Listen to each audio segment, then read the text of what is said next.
ഹരേ കൃഷ്ണ. എല്ലാ ഭക്തജനങ്ങൾക്കും സ്വാഗതം. അടിയൻ്റെ വിനീതമായ നമസ്കാരം. നമുക്ക് ഇന്നത്തെ സത്സംഗം ആരംഭിക്കാം. ഭക്തരെല്ലാവരും ലൈവിൽ വരുന്നവരെ നമുക്ക് ഗുരുപ്രണാമ മന്ത്രങ്ങൾ ചൊല്ലാം. ഓം നമോ ഭഗവതേ വാസുദേവായ. ഓം നമോ ഭഗവതേ വാസുദേവായ. ഓം നമോ ഭഗവതേ വാസുദേവായ. നാരായണം നമസ്കൃത്യം നരം ചൈവ നരോത്തമം ദേവീം സരസ്വതീം വ്യാസം തതോ ജയമുദീരയേ. അഷ്ടപ്രായേഷു അഭദ്രേഷു നിത്യം ഭാഗവതസ്സേവയാ ഭഗവതി ഉത്തമശ്ലോകേ ഭക്തിർഭവതി നൈഷ്ഠികേ. കൃഷ്ണായ വാസുദേവായ ദേവകീനന്ദനായ ച നന്ദഗോപകുമാരായ ഗോവിന്ദായ നമോ. മജ്ഞാനതിമിരന്തസ്യ ജ്ഞാനാഞ്ജനശലാഘായ ചക്ഷുരുന്മിലിതം യേന തസ്മൈ ശ്രീഗുരുവേ നമഃ. ശ്രീചൈതന്യമനോഭീഷ്ടം സ്ഥാപിതം യേന ഭൂതലേ സ്വയം രൂപകഥാ മഹ്യം ദദാതി സ്വപദാന്തികം. വന്ദേഹം ശ്രീഗുരും ശ്രീയുതാപദകമലം ശ്രീഗുരും വൈഷ്ണവാംശ്ച ശ്രീരൂപം സാഗ്രജാതം സഗണരഘുനാഥാന്വിതം ത്വം സജീവം സാദ്വൈതം സാവധൂതം പരിജനാസഹിതം കൃഷ്ണചൈതന്യദേവം ശ്രീരാധാകൃഷ്ണപാദാൻ സഗണലളിതാ ശ്രീവിശാഖാന്വിതംശ്ച. ഓം വിഷ്ണുപാദായ കൃഷ്ണപൃഷ്ഠായ ഭൂതലേ ശ്രീമതേ ജയപതാകസ്വാമിനിധി നാമ നമാചാര്യപാദായ ഇന്ദായ കൃപപ്രദായിനി ഗൗരഗദാധായ നഗരഗാന്ധായ. ഓം വിഷ്ണുപാദായ കൃഷ്ണപൃഷ്ഠായ ഭൂതലേ ശ്രീമതേ ഭക്തിവേദാന്തസ്വാമിനിധി നാമ നമസ്തേ സാരസ്വതേ ദേവേ ഗൗരവാണി പ്രചാരിണേ നിർവിശേഷശൂന്യവാദി പാശ്ചാത്യദേശതായ. ഓം വിഷ്ണുപാദായ കൃഷ്ണപൃഷ്ഠായ ഭൂതലേ ശ്രീമതേ ഭക്തിസിദ്ധാന്ത സരസ്വതീ നാമിനേ ശ്രീഭാഷഭാനവീ ദേവി ദൈതായ കൃപാബ്ദയേ കൃഷ്ണസംബന്ധ വിജ്ഞാനാദായ പ്രഭു മാധുര്യോജ്വല പ്രേമാഖ്യ ശ്രീരൂപാനുഗഭക്തിദ ശ്രീഗൗരകരുണാശക്തി വിഗ്രഹായ നമോസ്തുതേ. നമസ്തേ ഗൗരവാണി ശ്രീമൂർത്തേ ദീനതാരിണി രൂപാനുഗവൃതപസിദ്ധാന്തദ്വന്ദ്വഹാരിണേ. നമോ ഗൗരകിശോരായ സാക്ഷാത് വൈരാഗ്യമുക്തേ വിപ്രലംബരസാംബോധേ പാദാംബുജായിതേ നമഃ. നമോ ഭക്തിവിനോദായ സച്ചിദാനന്ദനാമിനി ഗൗരശക്തിസ്വരൂപായ രൂപാനുഗവരായിതേ ഗൗരാവിർഭാവഭൂമേസ്തം നിർദ്ദിഷ്ടസജ്ജനപ്രിയ വൈഷ്ണവസർവഭൗമ ശ്രീജഗന്നാഥായ തേ നമഃ. നമോ മഹാവദന്യായ കൃഷ്ണപ്രേമപ്രദായിതേ കൃഷ്ണായ കൃഷ്ണചൈതന്യനാമിനേ ഗൗരത്വസേ നമഃ. പഞ്ചതത്വാത്മകം കൃഷ്ണം ഭക്തരൂപസ്വരൂപകം ഭക്താവതാരം ഭക്താഖ്യം നമാമി ഭക്തശക്തികം. വാഞ്ചാകൽപതരുഭ്യശ്ച കൃപാസിന്ധുഭ്യ एव च पतितानां पावनेभ्यो वैष्णवेभ्यो नमो नमः. हे कृष्णा करुणा सिन्धु दीनबन्धो जगत्पते गोपेश गोपिका कान्त राधाकान्त नमोऽस्तुते. यदां सुरदो पङ्गोर्मम मन्दमतिर्गति मत्सर्वस्य पादाम्बोजो राधामदनमोहनो दिव्यत्वरन्दारण्यकल्पद्रुमद श्रीमद्रत्नागारसिंहासनस्थो श्रीमद्राधा श्रीलगोविन्ददेवो प्रेष्ठानभि सेव्यमानो स्मरामि. श्रीमन्दासरसारम्भीवं श्रीवरत्तरस्थिता कर्षन् वेणुस्वनैर्गोपीर्गोपीनाथश्रीस्तना तप्तकाञ्चनगौराङ्गी राधे वृन्दावनेश्वरी वृषभानुसुते देवी प्रणमामि हरिप्रिये प्रणमामि हरिप्रिये प्रणमामि हरिप्रिये.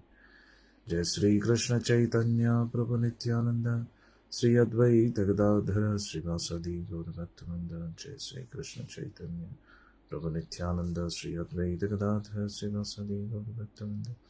हरे कृष्ण कृष्ण कृष्ण हरे हरे हरे राम राम राम हरे हरे कृष्ण कृष्ण कृष्ण हरे हरे राम राम राम हरे हरे कृष्ण कृष्ण कृष्ण हरे हरे राम राम राम हरे. मुखं करोति वाचालं पङ्गुं लङ्घयति गिरिं यत्कृपातमहं वन्दे श्रीगुरुं दीनतारिणं परमहंसं श्रीचैतन्येश्वरं. हरि ओम तत्सत्. നമുക്ക് സത്സംഗം ആരംഭിക്കാം.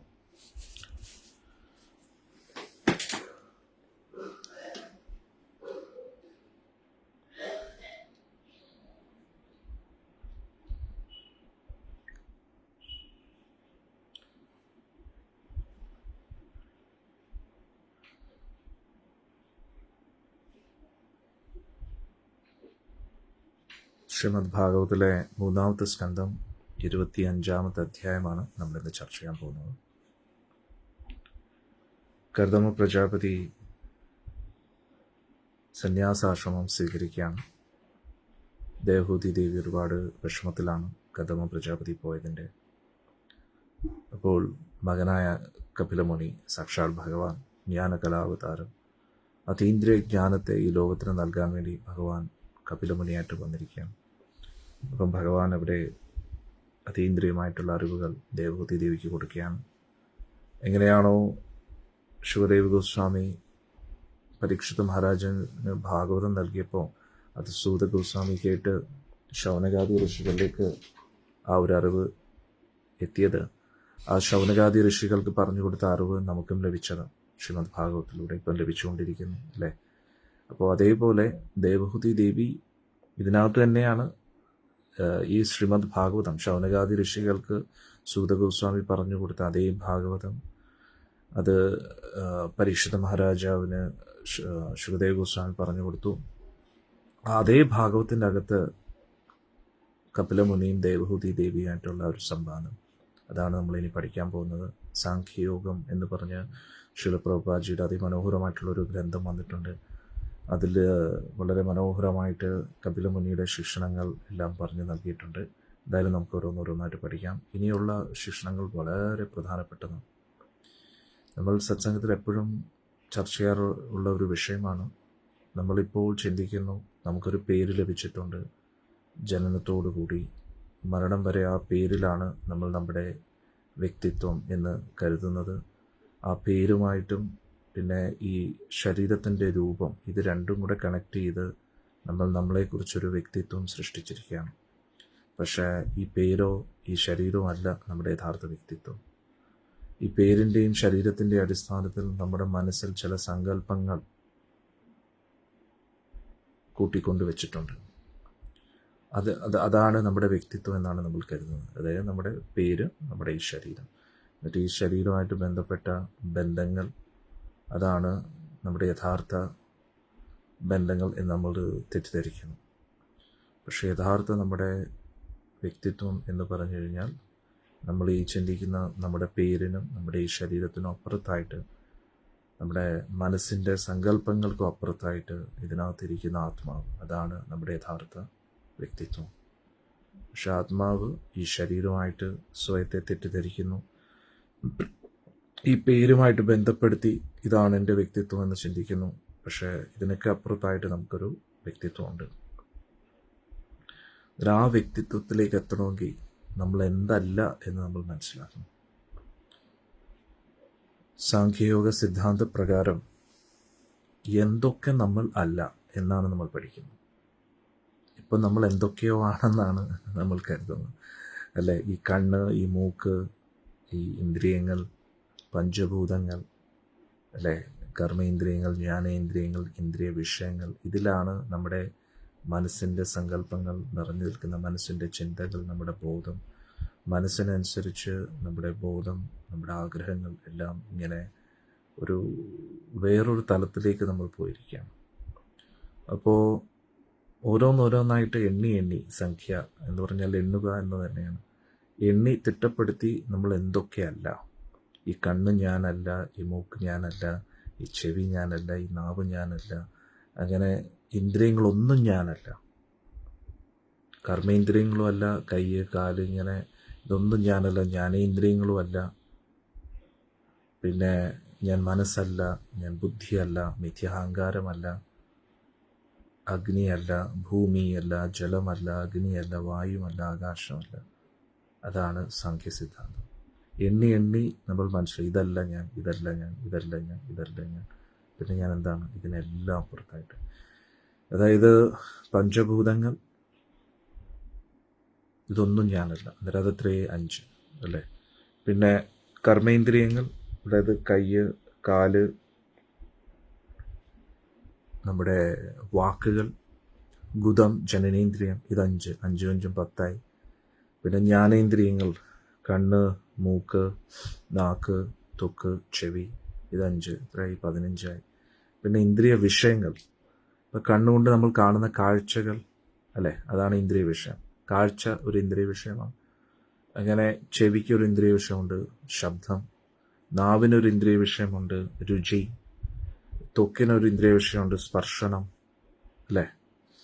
പിന്നെ നാസികയ്ക്ക് ഒരു ഇന്ദ്രിയ വിഷയമുണ്ട്, ഗന്ധം. എന്നിട്ട് ഇതൊന്നും നമ്മളല്ല. അപ്പോൾ കർമ്മേന്ദ്രിയങ്ങൾ നമ്മളല്ല, ജ്ഞാനേന്ദ്രിയങ്ങൾ നമ്മളല്ല, ഇന്ദ്രിയ വിഷയങ്ങൾ നമ്മളല്ല. അപ്പോൾ 15ആയി. ഇതുകൂടാതെ പഞ്ചഭൂതം, നമ്മൾ ഭൂമിയല്ല. ഭൂമി കൊണ്ടാണ് ഈ ശരീരം നിർമ്മിച്ചിരിക്കുന്നത്. പഞ്ചഭൂതം കൊണ്ടാണ് ഈ ഭൂമി, ജലം, അഗ്നി, വായു, ആകാശം കൊണ്ട് നിർമ്മിച്ചിരിക്കുകയാണ് ഈ ശരീരത്തെ. അപ്പോൾ നമ്മൾ വിചാരിക്കും കണ്ണും അത് വെച്ചല്ലേ, കണ്ണും അത് വെച്ചിട്ടാണ്. പക്ഷെ കണ്ണിന് ഇതിനപ്പുറത്തായിട്ടുള്ളൊരു തലവും കൂടെ ഉണ്ട്. പഞ്ചഭൂതം കൊണ്ട് നിർമ്മിച്ചിരിക്കുന്ന ഈ കണ്ണ് ഇതൊരു ഉപകരണമാണ്. പക്ഷെ സൂക്ഷ്മതലത്തിൽ നമുക്കൊരു ഇന്ദ്രിയമുണ്ട്. അതാണ് കണ്ണെന്ന് ഉദ്ദേശിക്കുന്നത്. ഇപ്പോൾ ഉദാഹരണത്തിന് മരിച്ചു കഴിഞ്ഞ വ്യക്തികൾക്കും കാണാൻ പറ്റും, കേൾക്കാൻ പറ്റും. മനസ്സിലായില്ലേ? ശരീരമില്ലാതെ ഉപഭോഗം ചെയ്യാൻ കഴിയില്ല, ആസ്വദിക്കാൻ കഴിയില്ല. പക്ഷെ അവരുടെ ഇന്ദ്രിയങ്ങൾ വെച്ച് അവർക്ക് അനുഭവിക്കാൻ പറ്റും കുറച്ച് കാര്യങ്ങൾ. മനസ്സിലായില്ലേ? ഈ ശരീരത്തിലൂടെ ആസ്വദിക്കുന്ന പോലെ അവർക്ക് ആസ്വദിക്കാൻ കഴിയില്ല. ആ സ്ഥൂലത ആസ്വദിക്കാൻ കഴിയില്ല. സൂക്ഷ്മതലത്തിൽ അവർക്ക് ആസ്വദിക്കാൻ കഴിയും. മനസ്സിലാവുന്നുണ്ടോ? അപ്പോൾ ആ സൂക്ഷ്മതലത്തിൽ നമ്മുടെ കണ്ണുകളുണ്ട്, എല്ലാ ഇന്ദ്രിയങ്ങളും ഉണ്ട്. അന്നേരം ഈ പഞ്ചഭൂതം നമ്മളല്ല. നമ്മൾ ഭൂമിയല്ല, ജലമല്ല, അഗ്നിയല്ല, വായുവല്ല, ആകാശമല്ല. അങ്ങനെ നേരത്തെ ജ്ഞാനേന്ദ്രിയം, കർമ്മേന്ദ്രിയം, ഇന്ദ്രിയ വിഷയങ്ങൾ 5, പിന്നെ പഞ്ചഭൂതം, അങ്ങനെ 20ആയി.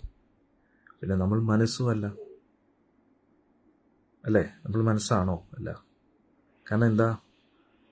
നമുക്ക് വളരെ വ്യക്തമായിട്ട് അറിയാം നമ്മുടെ മനസ്സ് ബുദ്ധിമുട്ടിക്കുന്നുണ്ട് നമ്മളെ. മനസ്സിൻ്റെ ചിന്തകൾ, നമ്മുടെ മനസ്സിൻ്റെ വിഷമം, അതെല്ലാം നമ്മളെ ഒരുപാട് ഡിസ്റ്റർബ് ചെയ്യുന്നതായിട്ട് നമുക്ക് മനസ്സിലാവുന്നുണ്ട്. മനസ്സിങ്ങനെ ചിന്തിച്ച് അന്നേരം മനസ്സൊരു ഉപകരണമാണ് ചിന്തിക്കാൻ വേണ്ടി. ചിന്തകളുടെ ഒരു സ്റ്റോർ ഹൗസാണ്, ഒരു ഗോഡൗൺ ആണ് മനസ്സെന്ന് പറയുന്നത്. അതായത് നമ്മൾ ഇത്രയും ജന്മങ്ങളായിട്ട്, ഈ ഒരു ജന്മം മാത്രമല്ല, കോടാനുകോടി ജന്മങ്ങളായിട്ട് നമ്മൾ കണ്ടതും കേട്ടതും അനുഭവിച്ചതും സംസാരിച്ചതുമായിട്ടുള്ള എല്ലാ കാര്യങ്ങളും സ്റ്റോർ ചെയ്യുന്ന ഒരു ഗോഡൗൺ ആണ് നമ്മുടെ ഹാർഡ് ഡിസ്ക്. വലിയൊരു ഹാർഡ് ഡിസ്ക്കാണ്, എന്ത് പറയുന്നത്, സെർവർ എന്ന് വേണമെങ്കിൽ പറയാം. കാരണം ഈ ലോകത്ത് ഫേസ്ബുക്ക് ആരൊക്കെ യൂസ് ചെയ്യുന്നു, അവരുടെ ഡേറ്റ എത്രയുണ്ടോ ഒന്നുമല്ല. ഫേസ്ബുക്ക് അല്ലെങ്കിൽ ഗൂഗിളോ യൂട്യൂബോ സ്റ്റോർ ചെയ്യുന്ന ഡേറ്റ ഒന്നുമല്ല. ഈ ലോകത്തിലുള്ള എല്ലാ കമ്പ്യൂട്ടേഴ്സിൻ്റെ ഡേറ്റ വെച്ച് നോക്കിയാലും നമ്മുടെ മനസ്സിലിരിക്കുന്ന കാര്യം വെച്ച് നോക്കുമ്പോൾ അതൊന്നുമല്ല. കാരണം ഈ മനസ്സിൽ ഇരിക്കുന്ന ഡേറ്റ എന്ന് പറഞ്ഞാൽ ഈ ഒരു ജന്മത്തിൽ മാത്രമല്ല, എത്രയോ കോടാനുകോടി ജന്മങ്ങളിൽ ഒരു വ്യക്തിയുടെ മനസ്സിനെ കുറിച്ചാണ് ഞാൻ പറയുന്നത്. അന്നേരം എത്രയോ ഡേറ്റയാണ് മനസ്സിൽ കിടക്കുന്നതെന്നറിയാം. എത്രയോ ജന്മാന്തരങ്ങളായിട്ടുള്ള ഡേറ്റ. അതിൻ്റെ വലിയൊരു ഗോഡൗൺ ആണ് നമ്മുടെ ഈ മനസ്സെന്ന് പറയുന്നത്. എന്നാലോചിച്ചു. ഇനി ഏറ്റവും വലിയ കോമഡി എന്ന് പറഞ്ഞാൽ ഒരേ മനസ്സാണ് നമ്മളെല്ലാവരും ഉപയോഗിച്ചുകൊണ്ടിരിക്കുന്നത്. ഈ ലോകത്തിലുള്ള എല്ലാവരും ഷെയർ ചെയ്യുകയാണ് ഒരേ മനസ്സ്. ഒരേ മനസ്സിൻ്റെ ഒരു ഭാഗം നമ്മൾ ഉപയോഗിക്കുകയാണ്. അതുകൊണ്ടാണ് നമ്മൾ ഈ ടെലിപ്പതി എന്നൊക്കെ പറയുന്ന പോലെ ചില വ്യക്തികൾ ചിന്തിക്കുമ്പോൾ നമുക്കൊരു സൂചന കിട്ടും. എല്ലാവരും കണക്റ്റഡാണ്. മനസ്സാകുന്ന ഇൻ്റർനെറ്റ് വെച്ച് എല്ലാവരും കണക്റ്റഡാണ്. പക്ഷേ ഓരോ വ്യക്തികൾ അവരുടെ മനസ്സാക്ഷി, അതാണ് മനസ്സിനെ പോലും വഞ്ചിച്ചുകൊണ്ടാണ് ജീവിക്കുന്നത്. അതുകൊണ്ടാണ് ഡിസ്കണക്റ്റഡ് ആയിട്ടിരിക്കുന്നത്. എന്തിനേറെ പറയുന്നു, അകലെയുള്ള വ്യക്തികളെ വിട്ടേരെ, ഒരു വീട്ടിനകത്ത് താമസിക്കുന്ന അവർ തമ്മിൽ പോലും ഒരു കണക്ഷൻ ഇല്ല. പണ്ടൊക്കെ മൊബൈൽ ഫോൺ ഇല്ലാതിരിക്കുമ്പോൾ ചിന്തിക്കുമ്പോൾ തന്നെ ഒരു വ്യക്തിക്ക് അറിയാം അവർ മനസ്സാകുന്ന ഇൻ്റർനെറ്റ് വഴി കണക്റ്റഡ് ആയിരുന്നു. ഇപ്പം അവരവരുടെ മനസ്സിൽ നിന്ന് ഡിസ്കണക്റ്റഡ് ആണ്. അവർക്ക് ഈ ലോകമായിട്ടൊരു ബന്ധമില്ല. അവർക്ക് അവരുടെ തീറ്റ കുടി ഉറക്കം എന്നുള്ള രീതിയിൽ മാത്രമേ ഉള്ളൂ. അതുകൊണ്ട് അവർക്ക് ഒരു മണ്ണാങ്കട്ടയും മനസ്സിലാവത്തില്ല. അപ്പോൾ ഞാൻ പറഞ്ഞു വന്നത്, ഈ മനസ്സും നമ്മളല്ല. ബുദ്ധി, ഇന്നലെ നമ്മൾ ചർച്ച ചെയ്ത ബുദ്ധി, അത് നമ്മളല്ല. മിഥ്യാഹങ്കാരം, അതായത് ഈ ശരീരമായിട്ട് നമ്മുടെ ആത്മാവിനെ കണക്ട് ചെയ്യിപ്പിക്കുന്ന ഒരു ഘടകം, അത് നമ്മളല്ല. എന്നാലോചിച്ചു. അന്നേരം കർമ്മേന്ദ്രിയം, ജ്ഞാനേന്ദ്രിയം, ഇന്ദ്രിയ വിഷയങ്ങൾ, പഞ്ചഭൂതം, പിന്നെ മനസ്സ്, ബുദ്ധി, മിഥ്യാഹങ്കാരം, അങ്ങനെ 23. ഇതിനോടൊപ്പം കാലചക്രമാണ് ഇതിനെ എല്ലാം പ്രവർത്തിപ്പിക്കുന്നത്. Time factor. അതായത് നിങ്ങളൊരു വാഷിംഗ് മെഷീൻ ഓട്ടോമേറ്റഡ് എന്ന് പറയുന്ന ഏതൊരു സാധനത്തിൽ എന്ത് കാണും? ടൈം കാണും, അല്ലേ? ഓട്ടോമേറ്റഡ് എന്ന് പറഞ്ഞു കഴിഞ്ഞാൽ അതിൻ്റെ അർത്ഥം എന്താ? ഒരു സ്പെസിഫിക് ടൈം ആയിരിക്കും അതിനെ നിയന്ത്രിക്കുന്നത്. നിങ്ങൾ ഇപ്പോൾ വാഷിംഗ് മെഷീൻ നോക്കിക്കഴിഞ്ഞാൽ ഇത്രയും ഒരു ടൈമർ വയ്ക്കും, അല്ലേ? ഒരു ഈ മൈക്രോവേവ് ഓവൻ യൂസ് ചെയ്താൽ അതിനൊരു ടൈമർ കാണും, അല്ലേ? അപ്പോൾ ഈ ഓട്ടോമേറ്റഡ് എന്ന് പറഞ്ഞാൽ ഉടനെ അതിൽ ടൈം കാണും. അന്നേരം അതേപോലെ ഭഗവാന്റെ ഓട്ടോമേറ്റഡ് സിസ്റ്റമാണ് ഇതെല്ലാം, ഈ 23 മൂലകങ്ങൾ. അന്നേരം ഇതിനെയെല്ലാം പ്രവർത്തിപ്പിക്കുന്ന ഭഗവാൻ ഒരു ടൈമർ വെച്ചിട്ടുണ്ട്. ആ ടൈമറാണ് കാലചക്രം. കാലചക്രം ഗ്രഹങ്ങളെ നിയന്ത്രിക്കുന്നു.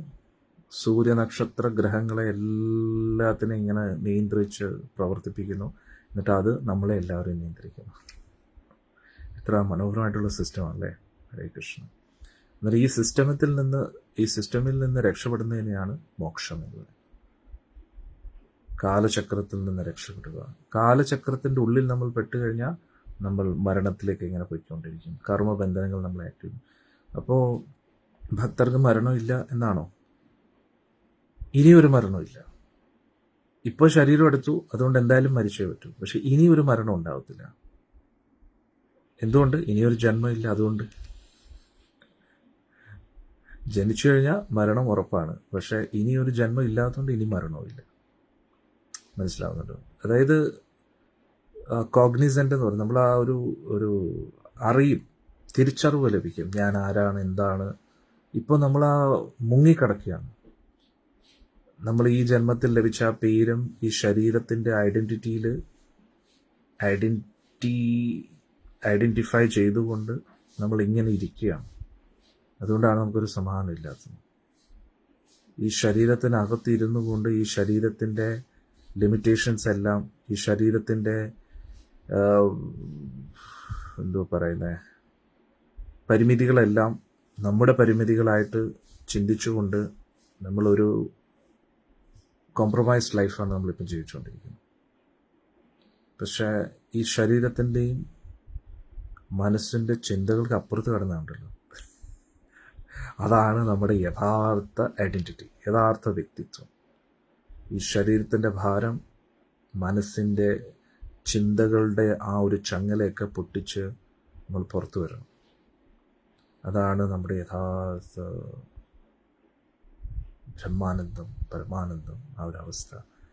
ആ ഒരു അവസ്ഥയിൽ നമ്മൾ എത്തുമ്പോൾ നമ്മൾ ഭഗവാനുമായിട്ട് കണക്ട് ചെയ്യണം.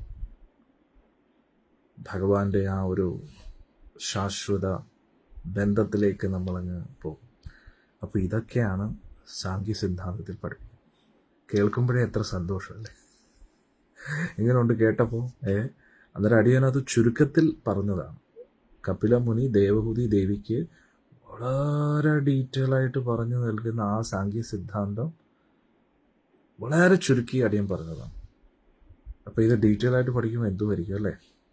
അതായത് ബേസിക്കലി നമ്മൾ എന്തൊക്കെയോ ആണെന്ന് തെറ്റിദ്ധരിച്ച് ജീവിക്കാം. അപ്പോൾ കപിലമുനി എന്താ ചെയ്യുന്നത്? ഓരോന്നായിട്ട് മാറ്റുകയാണ്. ഇതല്ല നിങ്ങൾ, ഇതല്ല നിങ്ങൾ, ഇതല്ല നിങ്ങൾ, ഇതല്ല നിങ്ങൾ, ഇതല്ല നിങ്ങൾ. അപ്പോഴത്തേക്ക് എന്തോ വലിയൊരു ഭാരം മാറ്റി വെച്ചോളൂ നമുക്ക് തോന്നും. സത്യം, ഇനിയുള്ള സത്സംഗം നിങ്ങളിങ്ങനെ കേൾക്കുമ്പോണ്ടല്ലോ, എന്തോ വലിയ ഭാരം ഇങ്ങനെ മാറുന്നതായിട്ട് തോന്നും. അപ്പോഴാണ് നിങ്ങൾക്ക് നിങ്ങളുടെ ഉള്ളിലെ ആ ഒരു യഥാർത്ഥ ഐഡൻറ്റിറ്റി, നമ്മൾ യഥാർത്ഥത്തിൽ ആരാണ് എന്ന് മനസ്സിലാവും. സത്യം പറഞ്ഞാൽ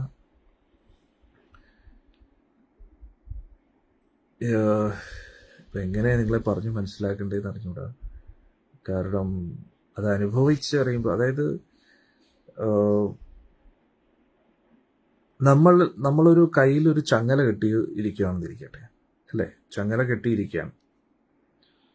എന്നിട്ട് നമ്മൾ വിഷമിച്ചിരിക്കുക, അയ്യോ എൻ്റെ കയ്യിൽ ചങ്ങലയുണ്ടെന്ന് ഇങ്ങനെ അയ്യോ എൻ്റെ കയ്യിൽ ചങ്ങലയാണ് എന്ന് പറഞ്ഞിങ്ങനെ ഇരിക്കുകയാണ്. പക്ഷേ ആ ചങ്ങല എന്ന് പറഞ്ഞു കഴിഞ്ഞാൽ നമ്മുടെ മൈൻഡുമായിട്ട് കണക്ട് ചെയ്ത് വെച്ചിരിക്കുകയെന്നിരിക്കട്ടെ. അതായത് മൈൻഡിൽ ചങ്ങല എന്ന് ചിന്തിക്കുമ്പോഴേ ചങ്ങലയുള്ളൂ, ചങ്ങല ഇല്ല എന്ന് പറഞ്ഞാൽ ചങ്ങലയില്ല. അന്നേരം അങ്ങനത്തെ ഒരു ബന്ധനത്തിനെ കുറിച്ച് നിങ്ങളൊന്ന് ആലോചിച്ച് നോക്കും.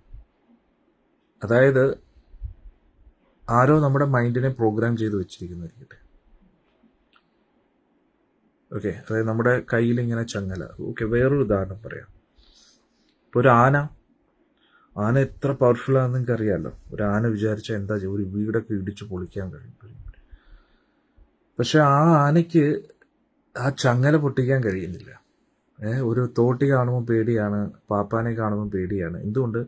ആനയുടെ ആ മൈൻഡിൽ പ്രോഗ്രാം ചെയ്ത് വെച്ചിരിക്കുകയാണ്, എനിക്ക് വേദനിക്കും, ഈ ചങ്ങല പൊട്ടിച്ച് എനിക്ക് വേദന. കാരണം കുട്ടിക്കാലം മുതലേ ചങ്ങല കെട്ടി കെട്ടി കെട്ടി കുട്ടിക്കാലം മുതലേ ഒരു വേദന ഇങ്ങനെ കൊടുത്തുകൊണ്ടിരിക്കുകയാണ് നാരായണ. അപ്പോൾ ആ വേദന കൊടുക്കുന്നതിനനുസരിച്ച് അതിൻ്റെ മൈൻഡിൽ എനിക്ക് വേദനിക്കും, എനിക്ക് വേദനിക്കും എന്നൊരു ചിന്ത ഇങ്ങനെ ഉള്ളിൽ ഇങ്ങനെ പ്രോഗ്രാം ചെയ്ത് വെച്ചിരിക്കുകയാണ്.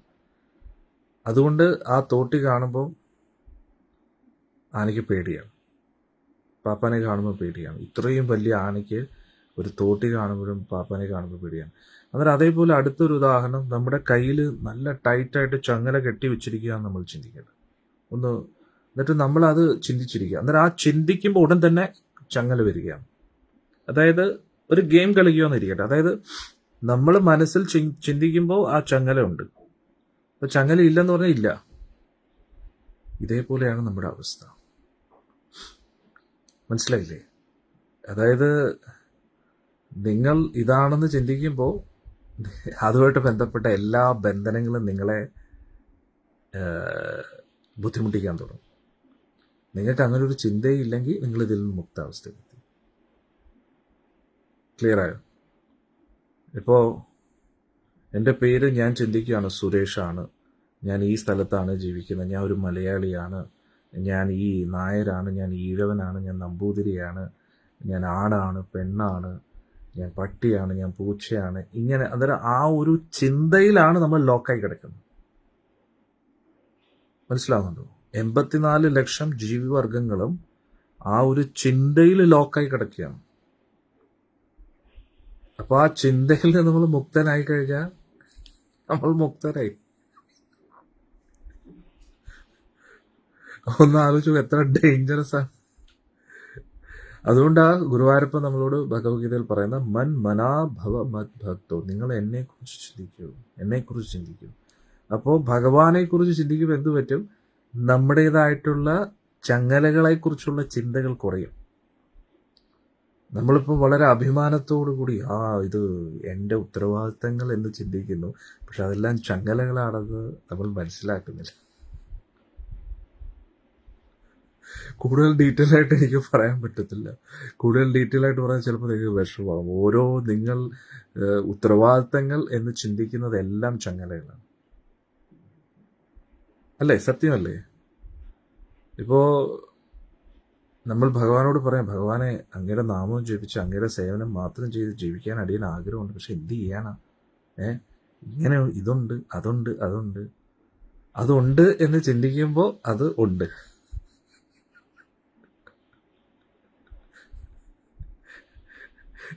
അതില്ല എന്ന് ചിന്തിച്ചു കഴിഞ്ഞാൽ അതില്ല. കറക്റ്റ് അല്ലേ? നിങ്ങൾ ആലോചിച്ചു. ഇപ്പോ വളരെ കോമഡി ആയിട്ടുള്ളൊരു കാര്യമാണ്, nobody can make anybody feel inferior without their permission. അതായത് ഈ ലോകത്ത് ആർക്കും ആരെയും അപമാനിക്കാൻ കഴിയില്ല, അവർ തന്നെ അനുമതി നൽകാതെ. മനസ്സിലായില്ലേ? ഇപ്പോൾ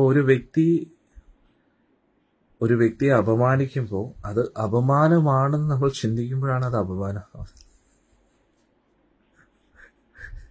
നമ്മൾ മാനത്തിനും അപമാനത്തിനും അപ്പുറത്തായി കഴിഞ്ഞാൽ, നമ്മുടെ ചിന്താ മണ്ഡലങ്ങൾ, ബോധമണ്ഡലം അതിനൊക്കെ അപ്പുറത്ത് കിടന്നു കഴിഞ്ഞാൽ എന്ത് മാനം, എന്ത് അഭിമാനം, എന്ത് ദുരഭിമാനം, എന്ത് അഹങ്കാരം, അതിനൊക്കെ അപ്പുറത്ത്. അതാണ് ദ്വന്ദ്ങ്ങളിൽ നിന്ന് അപ്പുറത്ത് പോകാൻ പറയുന്നത്. അതാണ് ശുകദേവ ഗോസ്വാമി നോക്കിക്കഴിഞ്ഞാൽ ശരീരത്തെ തന്നെ വസ്ത്രമായിട്ട് കണ്ടുകൊണ്ട് ഇങ്ങനെ അങ്ങ് പോവുകയാണ്. അപ്പം ചില വ്യക്തികൾ സ്തുതിക്കുന്നു, ചില വ്യക്തികൾ നിന്ദിക്കുന്നു, ചില വ്യക്തികൾ അപമാനിക്കുന്നു. ആരെന്ത് ചെയ്താൽ അദ്ദേഹത്തിന് എന്താണ്? അദ്ദേഹത്തിനാവുന്ന ഒരു അന്നേരം എല്ലാം നമ്മൾ ലോക്കായി കിടക്കുന്നത് നമ്മുടെ ചിന്തകളിലാണ്. നമ്മൾ ഇതാണെന്ന് ചിന്തിക്കുമ്പോൾ അതാണ് നമ്മൾ അതല്ല എന്ന് ചിന്തിച്ചു കഴിഞ്ഞാൽ അതല്ല.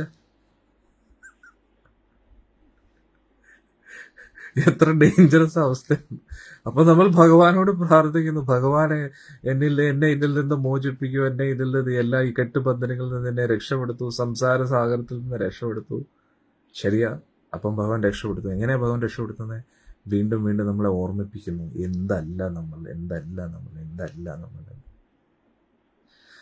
അതായത് ഭഗവാൻ വിചാരിച്ച ഒറ്റ നിമിഷം കൊണ്ട് നമ്മളെ ഇവിടുന്ന് ഗോലോകത്തേക്ക് കൊണ്ടുപോകാൻ പറ്റും.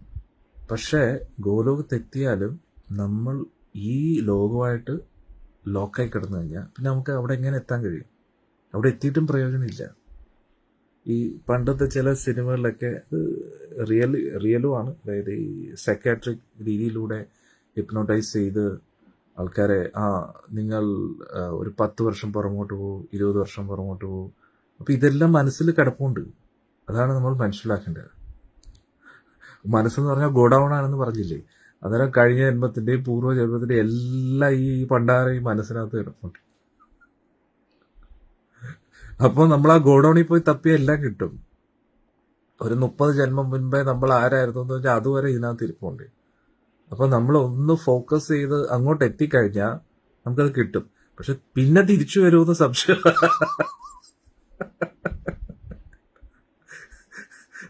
അതായത് നമ്മൾ അവിടെ പോയി തിരിച്ചു വരാനുള്ള വഴി അറിയത്തില്ല. 30 ജന്മം മുമ്പേ പോയി കഴിഞ്ഞാൽ 30 ജന്മം കഴിഞ്ഞ് തിരിച്ചിങ്ങോട്ട് വരും. അപ്പം 30 ജന്മം മുമ്പേ പോയി ലോക്കായി കഴിഞ്ഞാൽ പിന്നെ ട്വിങ്കിൾ ട്വിങ്കിൾ ലിറ്റിൽ സ്റ്റാർ അവസ്ഥയിലായിരിക്കും. ഒരു മണ്ണാങ്കട്ടെ മനസ്സിൽ ഈ ലോകമായിട്ട് കംപ്ലീറ്റ്ലി ഡിസ്കണക്റ്റഡ് ആണ്. ക്ലിയർ ആയില്ലേ? അപ്പോൾ എല്ലാം നമ്മുടെ ഈ മൈൻഡിനകത്ത് ഇരിപ്പുണ്ട്. അപ്പോൾ ഇപ്പോൾ നമ്മുടെ പ്രശ്നം എന്താന്ന് വെച്ച് കഴിഞ്ഞാൽ ഈ ഒരു ജന്മവുമായിട്ട് ബന്ധപ്പെട്ട ചിന്തകളിൽ മഗ്നരായിട്ടിരിക്കുകയാണ് നമ്മൾ.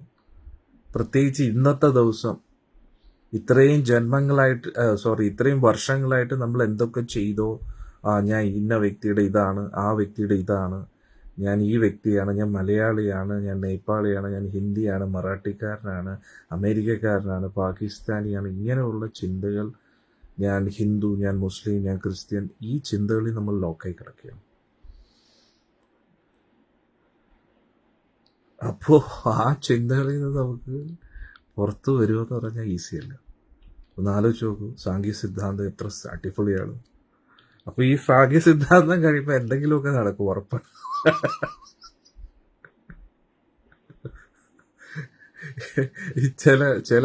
ചിലടുത്ത് പറയേ, ഉറങ്ങുന്നവരെ നമുക്ക് ഉണർത്താം, ഉറക്കം നടിക്കുന്നവരെ ഉണർത്താം. നന്നായിട്ട് ഉറങ്ങുന്നവരാണെങ്കിൽ ഇനിയുള്ള സത്സംഗം കേട്ട് കഴിഞ്ഞാൽ ഉറപ്പായിട്ടും ഉണരും.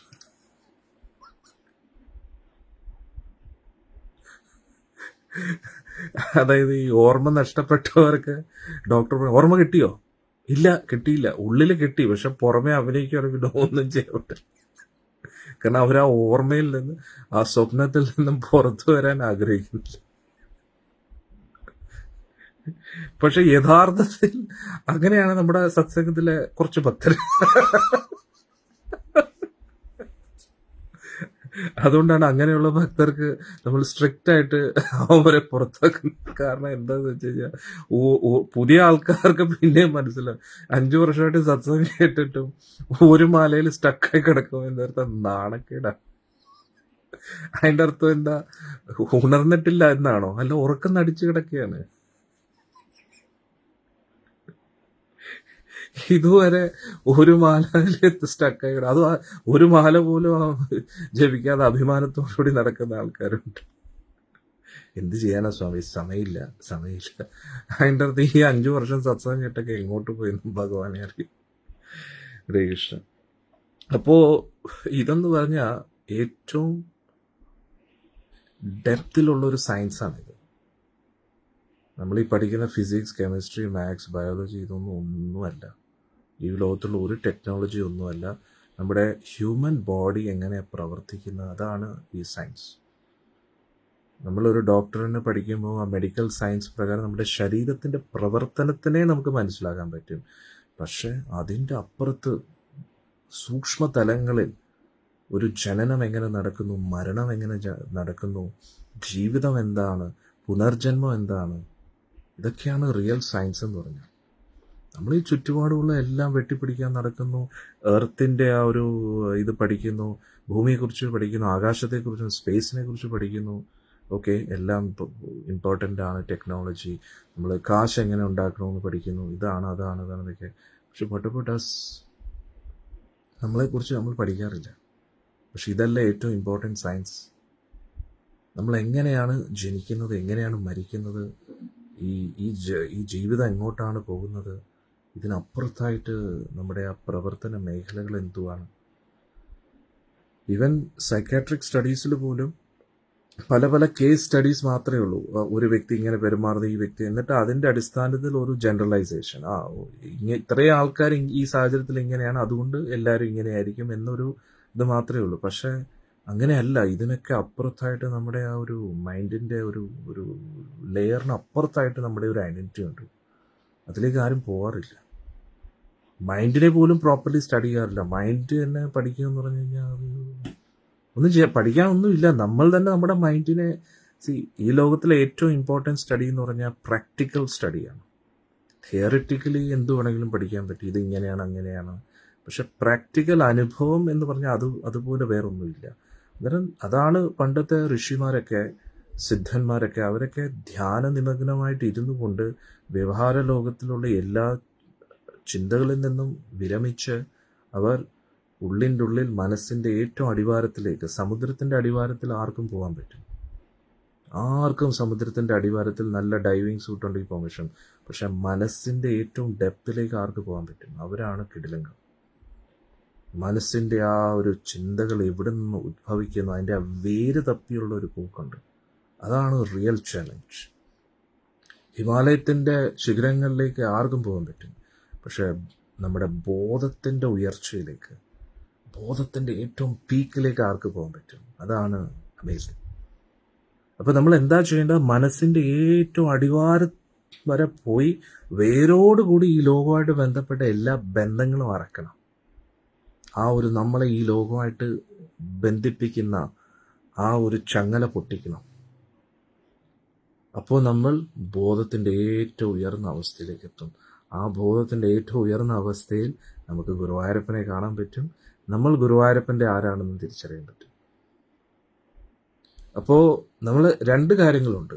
നമ്മുടെ അറ്റാച്ച്മെൻറ്റ്, ഈ ലോകമായിട്ട് ബന്ധപ്പെട്ട ചങ്ങലകൾ നമുക്ക് പൊട്ടിക്കണം. അതെന്തിൻ്റെ അടിസ്ഥാനത്തിൽ? നമ്മുടെ ചിന്തകളാണ്. അന്നേരം ഈ ലോകമായിട്ട് ബന്ധപ്പെട്ട എല്ലാ ചിന്തകളും വേരോടുകൂടി, അതാണ് ഭഗവാൻ പറയുന്നത് ഊർധ്വമൂലം അധശ. അതിൽ പറയുന്നു ആ അതീന്ദ്രിയ ജ്ഞാനമാകുന്ന വാളുകൊണ്ട് വെട്ടു ആസക്തികളെല്ലാം. ഇത് ഭഗവാന് ചെയ്യാൻ കഴിയില്ല. ഭഗവാൻ അശക്തനായതുകൊണ്ടാണോ? അല്ല. ഭഗവാൻ ചെയ്താൽ അത് ഭംഗിയാവത്തില്ല. അതായത് നമ്മളെ അവിടെ എത്തിച്ചാലും നമ്മുടെ ആസക്തികൾ പോയില്ലെങ്കിൽ നമ്മൾ വീണ്ടും ഇവിടെ തന്നെ വരാൻ ആഗ്രഹിക്കും. അതുകൊണ്ട് അത് നമ്മുടെ ഡ്യൂട്ടിയാണ്. അതായത് നമ്മളെ ആരെങ്കിലും ഹെൽപ്പ് ചെയ്യുകയാണെങ്കിൽ നമുക്ക് വേണ്ടി ഭക്ഷണം പാചകം ചെയ്യാൻ പറ്റും. വേണമെങ്കിൽ നമ്മുടെ പ്ലേറ്റിൽ ഇങ്ങനെ കൊണ്ടുവയ്ക്കാൻ പറ്റും. നമുക്ക് കോരി തരാൻ വരെ പറ്റും. പക്ഷെ ചവയ്ക്കേണ്ടത് നമ്മളല്ലേ. നമുക്ക് വേണ്ടി ആരെങ്കിലും ഇങ്ങനെ വാ പിടിച്ച് ഇങ്ങനെ ചവയ്ക്കാൻ പറ്റുമോ? ഇല്ല.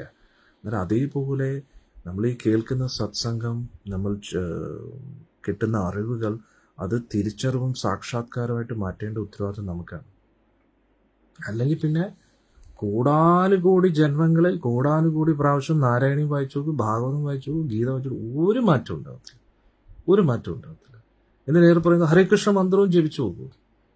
കോടാനുകോടി പ്രാവശ്യം ഇങ്ങനെ ജപിച്ചുകൊണ്ടിരിക്കും. എന്നാലും ഒരു മാറ്റം ഉണ്ടാകത്തില്ല. കാരണം എന്താ? മാറണം എന്ന് നമ്മൾ ഉള്ളിൻ്റെ ഉള്ളിൽ നിന്ന് ആഗ്രഹിക്കുന്നത് വരെ, ഉള്ളിൻ്റെ ഉള്ളിൽ നിന്ന് ആ ഒരു മാറ്റം ഉണ്ടല്ലോ, ഒരു ചിന്തകളുടെ ആ മാറ്റം ഉണ്ടല്ലോ. ചിന്തകൾ മാറുമ്പോൾ പുറമേ നമ്മൾ മാറും. ഇപ്പം നമുക്ക് എന്താ പറ്റുന്നത്?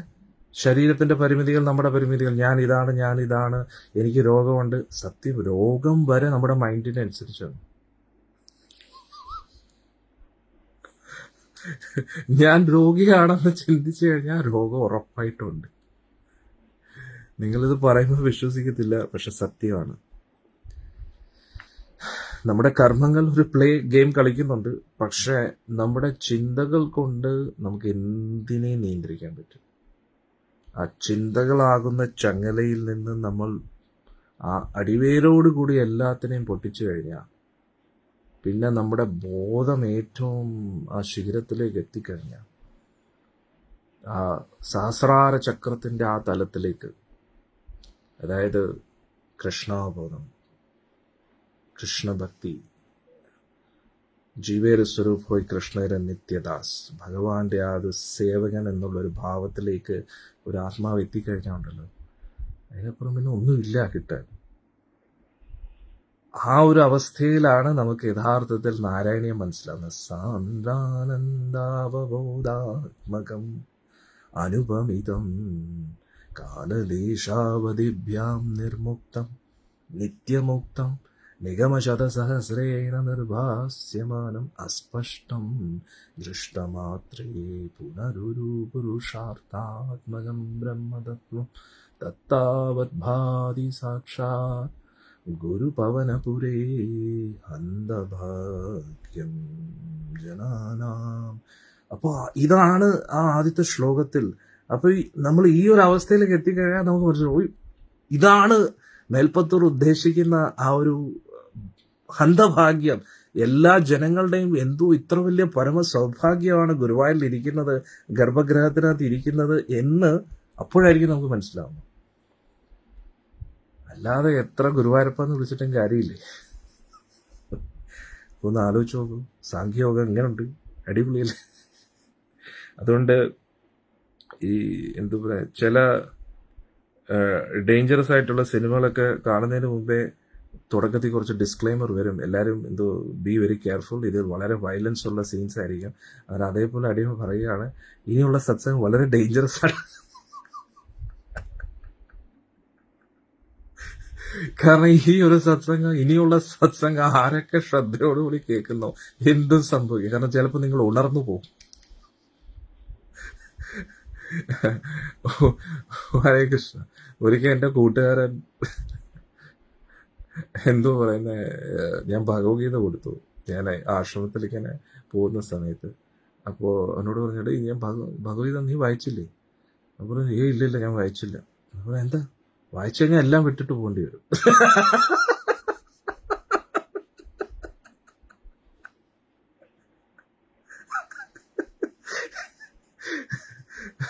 ഭഗവത്ഗീത വായിച്ചാൽ എല്ലാം വിട്ടിട്ട് പോകേണ്ടി വരും. വായിക്കാത്ത അവന് എന്തൊക്കെയോ ഒരു ബോധം ഉള്ളിലുണ്ട്. പക്ഷെ ഞാൻ അത്ഭുതപ്പെടുകയാണ്, വർഷങ്ങളായിട്ട് വായിച്ചിട്ട് ഒരു മാറ്റം ഇല്ലാത്ത ആൾക്കാരെ കുറിച്ച് എന്താ. അവർക്ക് ധൃതരാഷ്ട്ര അവാർഡ് കൊടുക്കണം.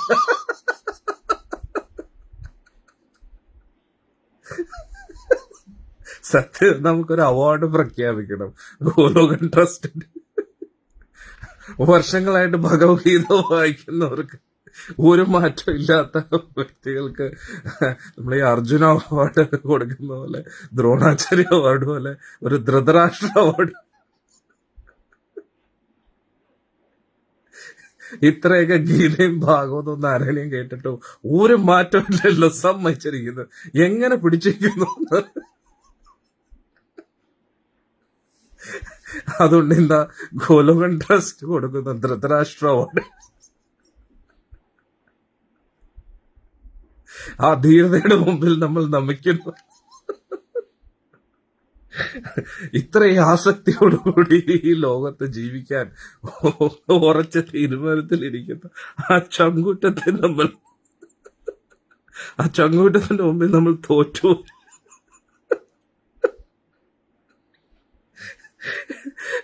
ഗോലോകം പ്രസിഡന്റ് ധൃതരാഷ്ട്ര.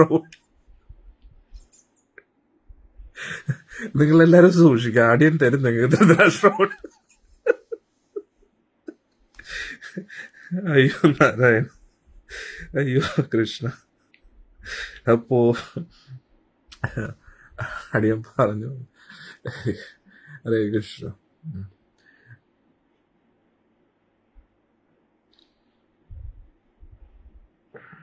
അപ്പോൾ എല്ലാവരും സൂക്ഷിക്കുക. ഇനിയുള്ള സത്സംഗം വളരെ ഡേഞ്ചറസ് ആണ്. അന്നേരം നമ്മൾ ചിലപ്പോൾ പറയത്തില്ലേ, വളരെ ഡേഞ്ചറസ് ആയിട്ടുള്ള ഹൊറർ സീൻസ് ഉള്ള സിനിമയാണെങ്കിൽ നിങ്ങൾ ദുർബല ഹൃദയമായിട്ടുള്ളവർ ദയവ് ഇത് കാണരുത്, ചിലപ്പോൾ ഹാർട്ട് അറ്റാക്ക് വരും എന്നൊക്കെ പറയുന്ന പോലെ അടിയും പറയുകയാണ്.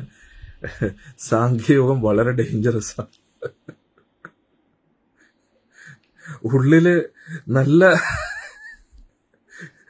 എന്തോ പറയുന്നത്, ഭഗവാനോട് പ്രേമവും ഭൗതിക സംസാര സാഗരത്തിൽ നിന്ന് രക്ഷപ്പെടാൻ ആഗ്രഹിക്കുന്നവർ മാത്രം കേൾക്കുക. അല്ലാതെ മായൽ മുങ്ങി കുറെ കാലം സുഖിച്ച് ജീവിക്കാൻ ആഗ്രഹിക്കുന്ന ദൈവം ഇത് കേൾക്കുക.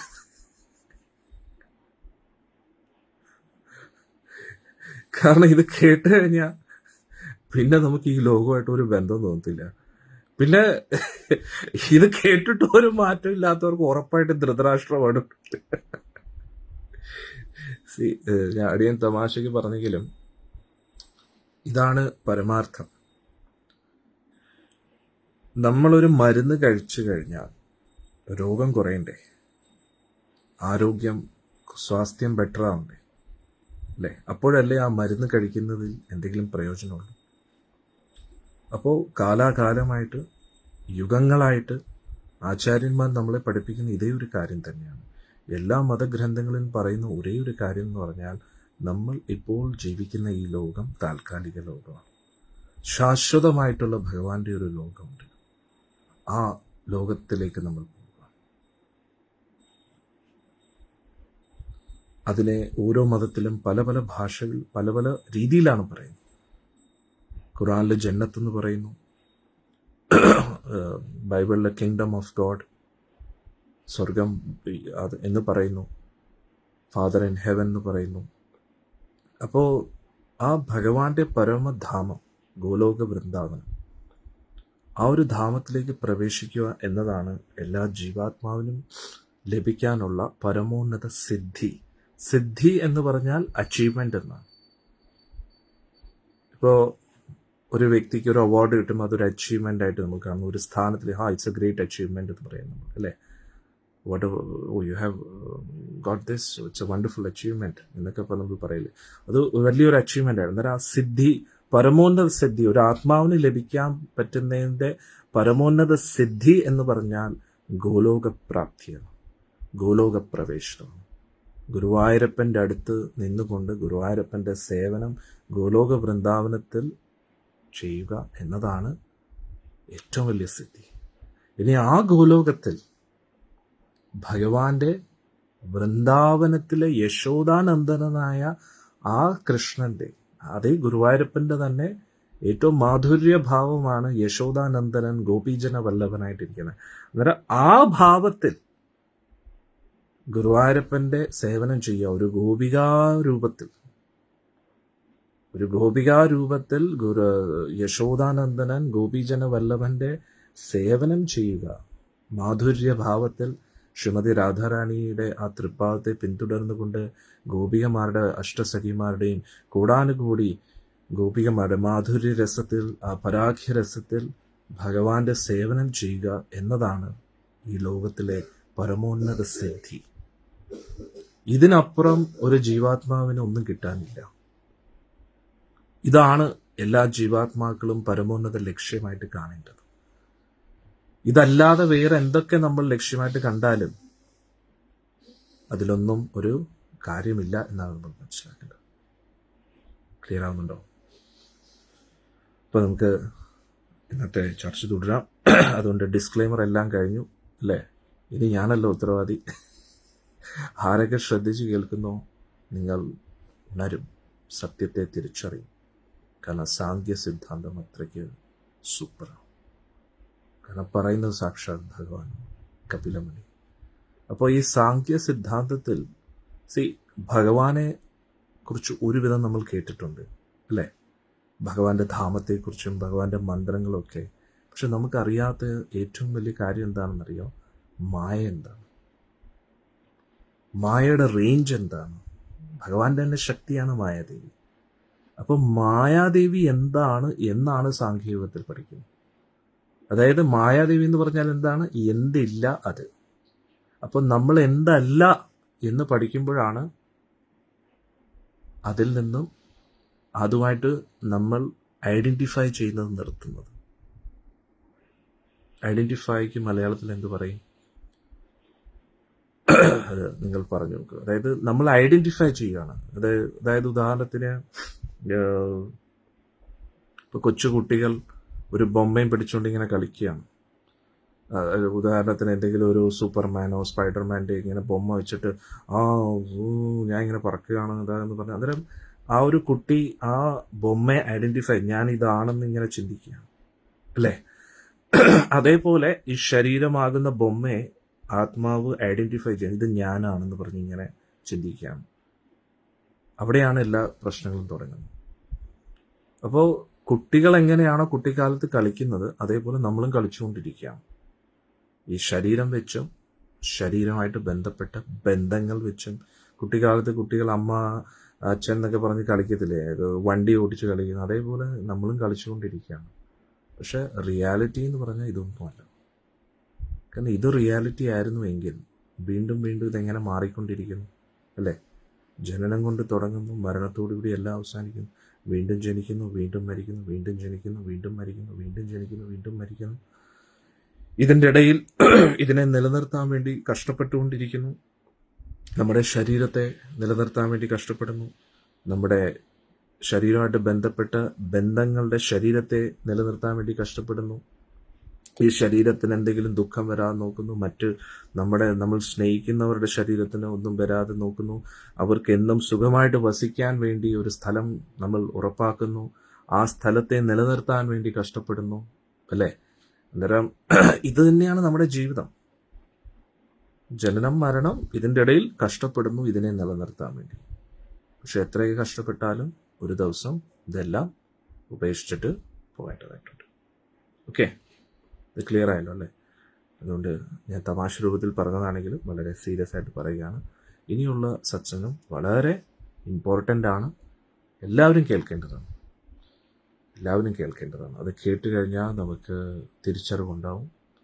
തിരിച്ചറിവുണ്ടാകുമ്പോൾ നമുക്ക് എന്തൊക്കെ ഉത്തരവാദിത്തങ്ങൾ നമ്മൾ ഒരുപാട് ടെൻഷൻ അടിച്ച് ചെയ്യുന്നോ അത് കുറച്ചും കൂടെ റിലാക്സ്ഡ് ആയിട്ട് ചെയ്യാൻ പറ്റും.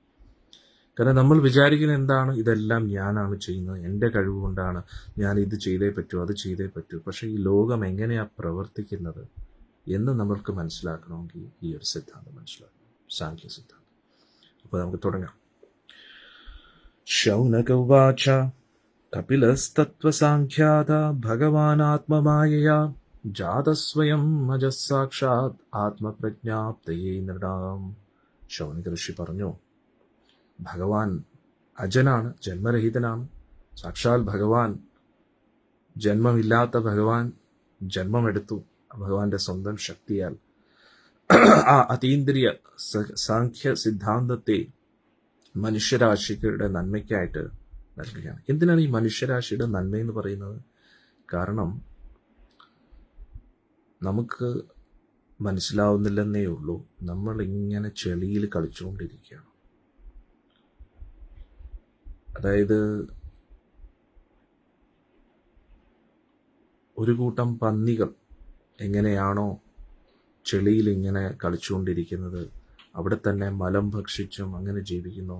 സത്യം പറഞ്ഞാൽ അറിഞ്ഞോ അറിയാതെ നമ്മൾ അതേപോലെയാണ് ജീവിക്കുന്നത്. കാരണം എന്താ, നമുക്കിത് വലിയ സംഭവമായിട്ട് തോന്നും, പക്ഷെ നമ്മൾ ഈ ശരീരമല്ലല്ലോ, നമ്മൾ ആത്മാവല്ലേ. അപ്പോൾ ഒരു പന്നിയെടുത്ത് നമ്മൾ പറയുകയാണ്, എടി നീ ഇതിനെക്കാട്ടി ബെറ്റർ ലൈഫ് നിനക്കുണ്ട്, വളരെ ശുചിത്വമുള്ളൊരു ലൈഫ് നിനക്ക് ഞാൻ നൽകാം, നല്ല ഭക്ഷണം നൽകാം എന്ന് പറഞ്ഞാൽ പന്നി വരുമോ? ഇല്ല. പന്നിക്ക് ഇഷ്ടം ആ ചെളിയിൽ കളിക്കുക എന്നാണ്.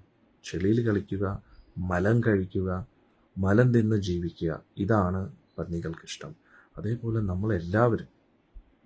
നമ്മളെല്ലാവരും ഈ ശരീരം എടുത്ത് ഈ ലോകത്തിൽ സുഖിച്ച് കഴിക്കുകയാണ്. പക്ഷേ ഈ ശരീരമല്ല നമ്മൾ, ആത്മാവാണ്. ഇതിനെക്കാട്ടിയും ബെറ്ററായിട്ടൊരു ഓപ്ഷൻ നമുക്കുണ്ട്, അത് നമ്മൾ തിരിച്ചറിയുന്നില്ല.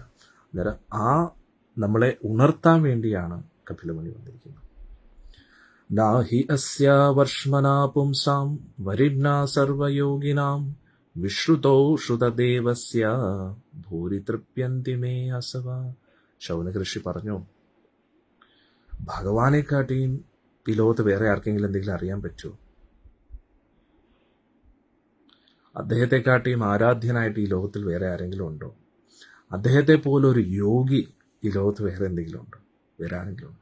ആരാണ് യോഗി? യോഗി എന്ന് പറഞ്ഞാൽ ഈ ലോകത്തിൽ ഇരിക്കുന്നു, പക്ഷെ ഈ ലോകമായിട്ട് ഒരു ബന്ധമില്ല. അതാണ് യോഗി. അവരെയാണ് യോഗി എന്ന് പറയുന്നത്. അല്ലാതെ യോഗാസനങ്ങൾ, കുറെ എക്സസൈസുകൾ ചെയ്യുന്ന അവരല്ല യോഗി.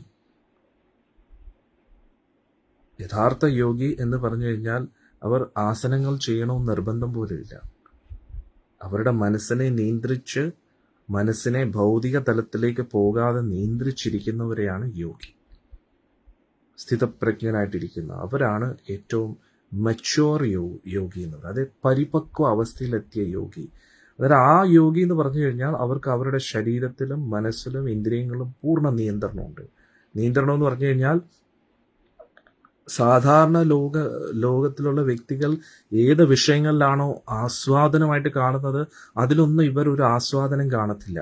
ഇവരെപ്പോഴും ഉള്ളിൻ്റെ ഉള്ളിൽ ആ ആത്മീയ ആനന്ദത്തിൽ തന്നെ മുഴുകിയിരിക്കും.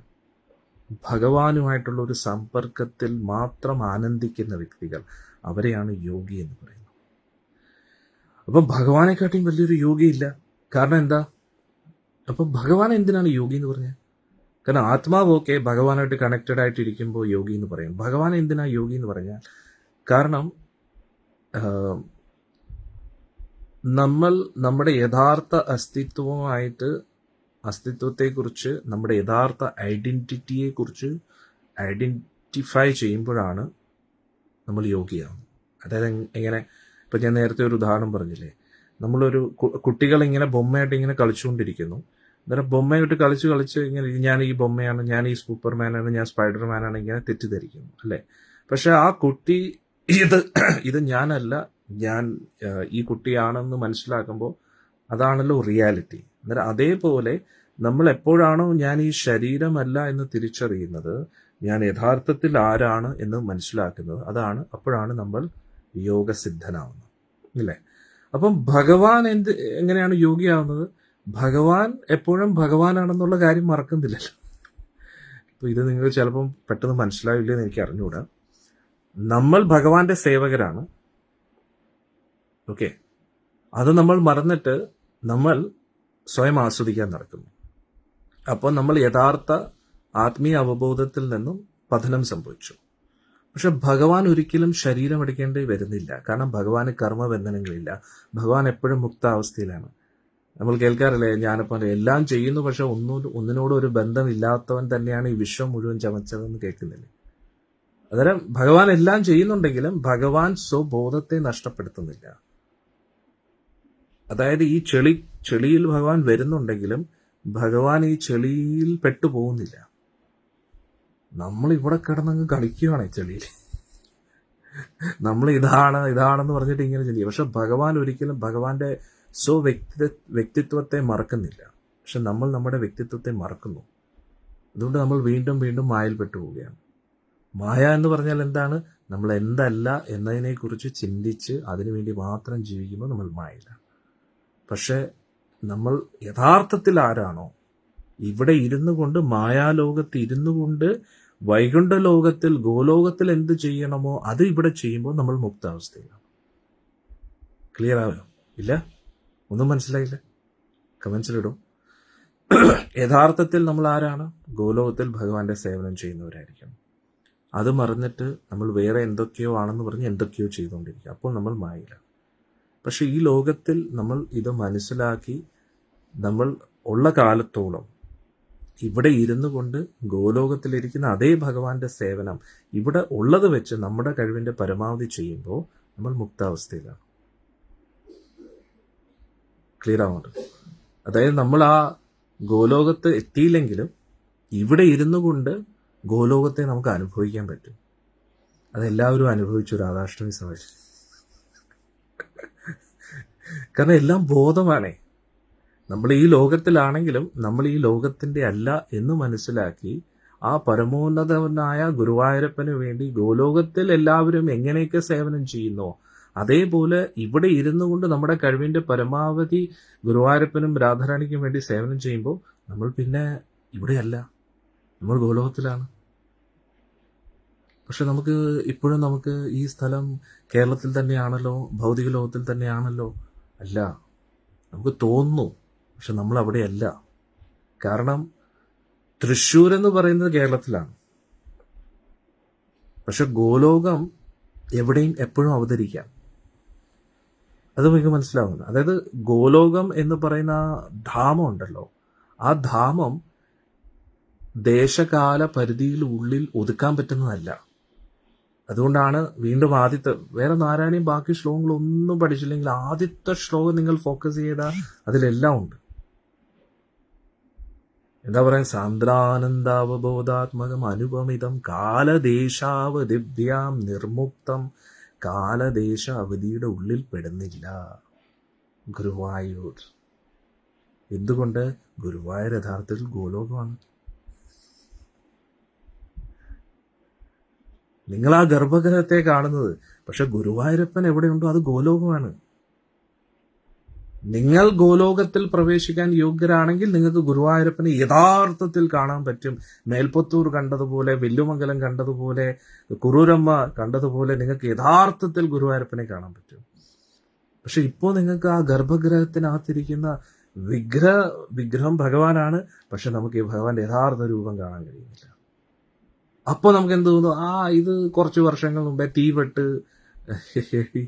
ഈയിടയ്ക്ക് ഏതോ യൂട്യൂബിൽ ഇങ്ങനെ അതിന്റെ തംബ്നെയിലിൽ ഞാൻ കാണുകയാണ്, ഗുരുവായൂരപ്പൻ മരിച്ചതിന് ശേഷം ആദ്യമായിട്ട് ഉണ്ടാക്കിയ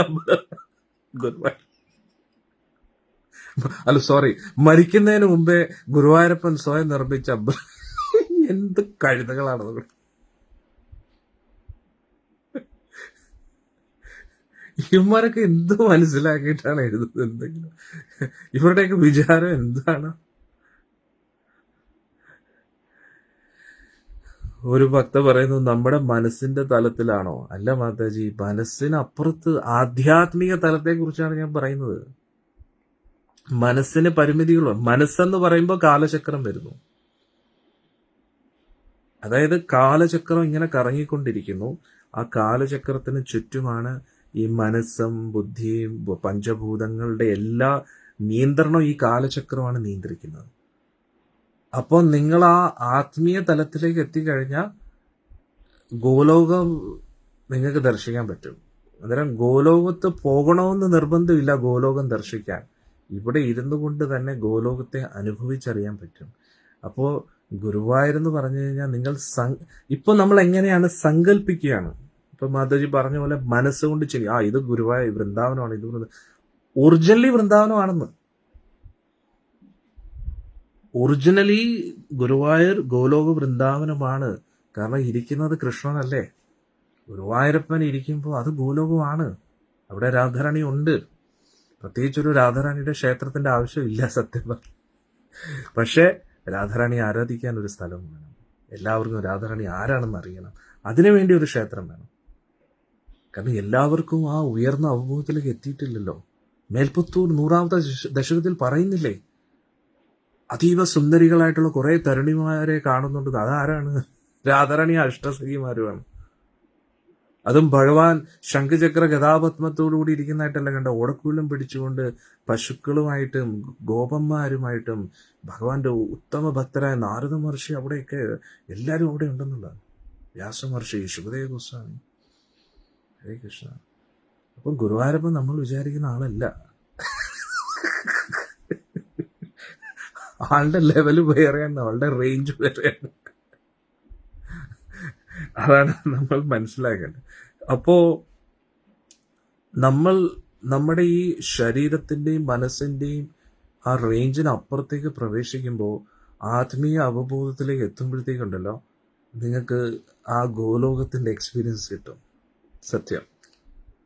അത് നമ്മുടെ ഗുരുവായൂരപ്പന്റെ കാരണത്താൽ നമ്മുടെ ആശ്രമത്തിൽ വരുന്ന എല്ലാവർക്കും അനുഭൂതിയുണ്ട്. പിന്നെ പ്രത്യേകിച്ച് രാധാഷ്ടമി സമയത്ത് എല്ലാവരും അത് അനുഭവിച്ചു. ഞാൻ നോക്കിയപ്പോൾ പുതിയ ആൾക്കാർ ആദ്യമായിട്ട് വരുന്ന അവര് പോലും രാധാറാണിയുടെ നാമം ജപിച്ച് നൃത്തം ചെയ്യും. കാരണം അവർക്ക് രാധാറാണി ആരാണെന്ന് പോലും അറിയാം. പക്ഷെ അവര് ഞാൻ വിചാരിച്ച് പൊതുവെ നമ്മുടെ വർഷങ്ങളായിട്ട് പരിചയമുള്ളവർ പോലും നൃത്തം ചെയ്യാൻ മടി കാണിക്കും. ഇത് പുതിയ ആൾക്കാർ, പ്രത്യേകിച്ച് നമ്മുടെ മലയാളികൾ കുറച്ച് ഈഗോ വയ്ക്കുന്ന ആൾക്കാരാണ്. അവരാ അവര് പോലും ഒന്ന് ചിന്തിക്കാൻ നൃത്തം ചെയ്യരുത്. കാരണം എന്താ, ആത്മാവ് ഒറിജിനലി വരുന്നത് ഗോലോകത്തിൽ നിന്നാണ്. അപ്പോ ആത്മാവിന്റെ ആ ഒരു തനി സ്വഭാവത്തിലേക്ക് പോയി. കാരണം ഗോലോക വൃന്ദാവനത്തിൽ അവിടെ ആരും നടക്കാറില്ലെന്നാണ് പറയുന്നത്. എല്ലാവരും നൃത്ത ചുവടുകളാണ് വെക്കുന്നത്. അതായത് നിങ്ങൾ ചില ഡാൻസിലൊക്കെ കാണുമ്പോൾ എന്തു പറയാ, നൃത്തം ചെയ്യുന്നവർ നൃത്തം ചെയ്ത് നടക്കുന്നതായിട്ട് നിങ്ങൾ കണ്ടിട്ടില്ലേ? അന്നേരം അതേപോലെയാണ് അവിടെ നോർമൽ നടത്തം ഇല്ല. ആരും അങ്ങനെ പ്രോപ്പർലി നടക്കാറില്ല, ഓടാറില്ല. എല്ലാം ഡാൻസാണ്. അതാണ് ഗോലോകം. അവിടെ പ്രത്യേകിച്ച് ഡാൻസ് സ്റ്റെപ്സ് പഠിക്കേണ്ട. ആത്മാവ് ഓട്ടോമാറ്റിക്കലി ആ ഒരു ഡാൻസിലേക്ക് പോകുന്നില്ല.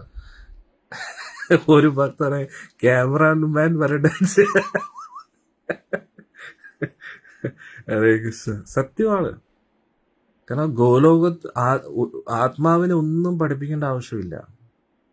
കാരണം എല്ലാ കലകളും ആത്മാവിന്റെ ഉള്ളിലുണ്ട്. പക്ഷെ ആ കലകളെ ശരീരത്തിലൂടെ അവതരിപ്പിക്കുമ്പോൾ ശരീരത്തിന് ട്രെയിനിങ്ങിന്റെ ആവശ്യമുണ്ട്, മനസ്സിന് ട്രെയിനിങ്ങിന്റെ ആവശ്യമുണ്ട്. ആത്മാവിന് ഒന്നിന്റെ ട്രെയിനിങ്ങിന്റെ ആവശ്യമില്ല. അപ്പോ ആത്മാവ് ആ ഒരു പരമോന്നത ധാമമായിട്ടൊന്ന് കണക്റ്റഡ് ആയി കഴിഞ്ഞു കഴിഞ്ഞാൽ ആ ഒരു എല്ലാ സിദ്ധികളും ഓട്ടോമാറ്റിക്കലി. അതിന്റെ ഒരു ചെറിയ സാമ്പിൾ ഗുരുവായൂരപ്പൻ രാധാറാണി എന്ന് കാണിച്ചു എല്ലാവർക്കും. അവിടെ പിന്നെ ഞാൻ പറഞ്ഞില്ല, അന്നേരം ഗോലോകത്ത് ആരും നടക്കാറില്ല, ഓടാറില്ല, ഡാൻസ് ആണ് ചെയ്യുന്നത്. നൃത്ത ചുവടുകൾ വെച്ചാണ് അവർ നടക്കുന്നത് പോകുന്നതൊക്കെ. നൃത്തം ചെയ്യുന്ന എപ്പോഴായിരിക്കും ആനന്ദം വരുക. അന്നേരം അവിടെ എപ്പോഴും ആനന്ദം മാത്രമേ ഉള്ളൂ, ടെൻഷൻ ഇല്ല. അതാണല്ലോ വൈകുണ്ഠം. അപ്പൊ അവിടെ എല്ലാവരും നൃത്തം ചെയ്തുകൊണ്ട്, അത് മറ്റു വൈകുണ്ഠങ്ങളിലില്ല, ഗോലോകത്തിന്റെ മാത്രം പ്രത്യേകതയാണ്. അതായത് മറ്റു വൈകുണ്ഠങ്ങളെക്കാട്ടിയും പരമോന്നത ആനന്ദം ഗോലോകത്താണ്. അത് പ്രത്യേകിച്ച് ആ ദ്വാരക അവിടെയല്ല, ആ വൃന്ദാവനം ഗോലോകത്തിനകത്തുള്ള ഭഗവാൻ യശോദാനന്ദനായിട്ട് ഗോപീജന വല്ലഭനായിട്ട് ഗുരുവായൂരപ്പേറ്റിരിക്കുന്ന ആ ഒരു മേഖലയിൽ എല്ലാവരും നൃത്തം ചെയ്താണ് പോകുന്നത്. വെണ്ണ കൊണ്ടുപോകുമ്പോഴും വെണ്ണ കലമൊക്കെ തലയിൽ വെച്ച് പോകുമ്പോഴും എല്ലാ ഗോപികമാരും നൃത്തം, കൂട്ടുകാരും ഭഗവാന്റെ കൂട്ടുകാരും, പശുക്കളും നൃത്തം ചെയ്യും. അന്നേരം നൃത്തം ചെയ്യുമ്പോൾ താളമുണ്ടേ. അന്നേരം ഗോപികമാരുടെ കയ്യിലെ വളകൾ, അതൊക്കെ പാദസരം, ഇതൊക്കെയാണ് താളം വെക്കാൻ വേണ്ടി ഉപയോഗിക്കുന്നത്. അതാണ് ഞാൻ പറയുന്നത്. എന്നിട്ട് സംസാരമില്ല, സംസാരം എല്ലാം പാട്ടാണ്. അത് നിന്ന നിപ്പിന് കവിതകൾ രചിച്ചു കളയും. അത് കവിത രചിക്കേണ്ട ആവശ്യമില്ല. അവർ സംസാരിക്കുന്നത് കവിതയുടെ ഭാഷയാണ് അവർ സംസാരിക്കുന്നത്, പാട്ടിന്റെ ഭാഷയാണ്. അവിടെ വേറെ ഭാഷയില്ല. അവിടുത്തെ വ്യാകരണം എന്ന് പറഞ്ഞാൽ എല്ലാം പാട്ടുകളാണ്. അത് നിങ്ങൾക്കറിയാം, ജപിച്ചു കഴിയുമ്പോൾ പാട്ട് പഠിച്ചവർക്ക് പോലും പാടാൻ പേടിയായിരിക്കും. ഇത് ശ്രുതിയും താളവും ഒന്നും കാണത്തില്ല, പക്ഷെ പാട്ട് പാടാൻ അറിയാം. നാമം ജപിച്ചോ, കീർത്തനം ചെയ്യാൻ പഠിച്ചിരിക്കുന്നുള്ള. നാമം ജപിക്കാൻ തുടങ്ങിയോ ഓട്ടോമാറ്റിക്കലി കീർത്തനം ചെയ്യാൻ പഠിച്ചിരിക്കുന്നുള്ള. കീർത്തനം ചെയ്യാൻ തുടങ്ങിയോ നൃത്തം ചെയ്യാനും പഠിക്കും. അപ്പോൾ അതാണ് ഗോലോക വൃന്ദാവനം. അപ്പൊ ഞാൻ പറഞ്ഞു വന്നത്, നമ്മുടെ യഥാർത്ഥ അസ്തിത്വം അതാണ്. അത് മറന്നിട്ട് നമ്മൾ വേറെ എന്തൊക്കെയോ ചെയ്തുകൊണ്ടിരിക്കുകയാണ്.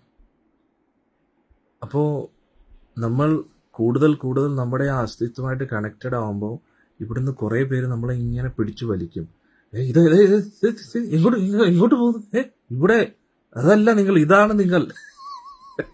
വീണ്ടും നമ്മളെ ഓർമ്മിപ്പിച്ച് പഴയ ലോകത്തേക്ക് നമ്മളെ കൊണ്ടുവരും. അപ്പോൾ ഉള്ളിൽ നിന്ന് ഹൃദയം അനുവദിക്കത്തില്ല. കാരണം എന്താ, ആത്മാവിന് അറിയാമല്ലോ എവിടെ നിന്നാണ് വരുന്നതെന്ന്. അത് കൃഷ്ണ ബുക്ക്, ഇംഗ്ലീഷിലെ കൃഷ്ണ ബുക്ക്, ജോർജ് ഹാരിസൺ പ്രഭുപാദിജിയുടെ ശിഷ്യനായിരുന്നു, വളരെ ഫേമസ് ആയിട്ടുള്ള പാട്ടുകാരൻ.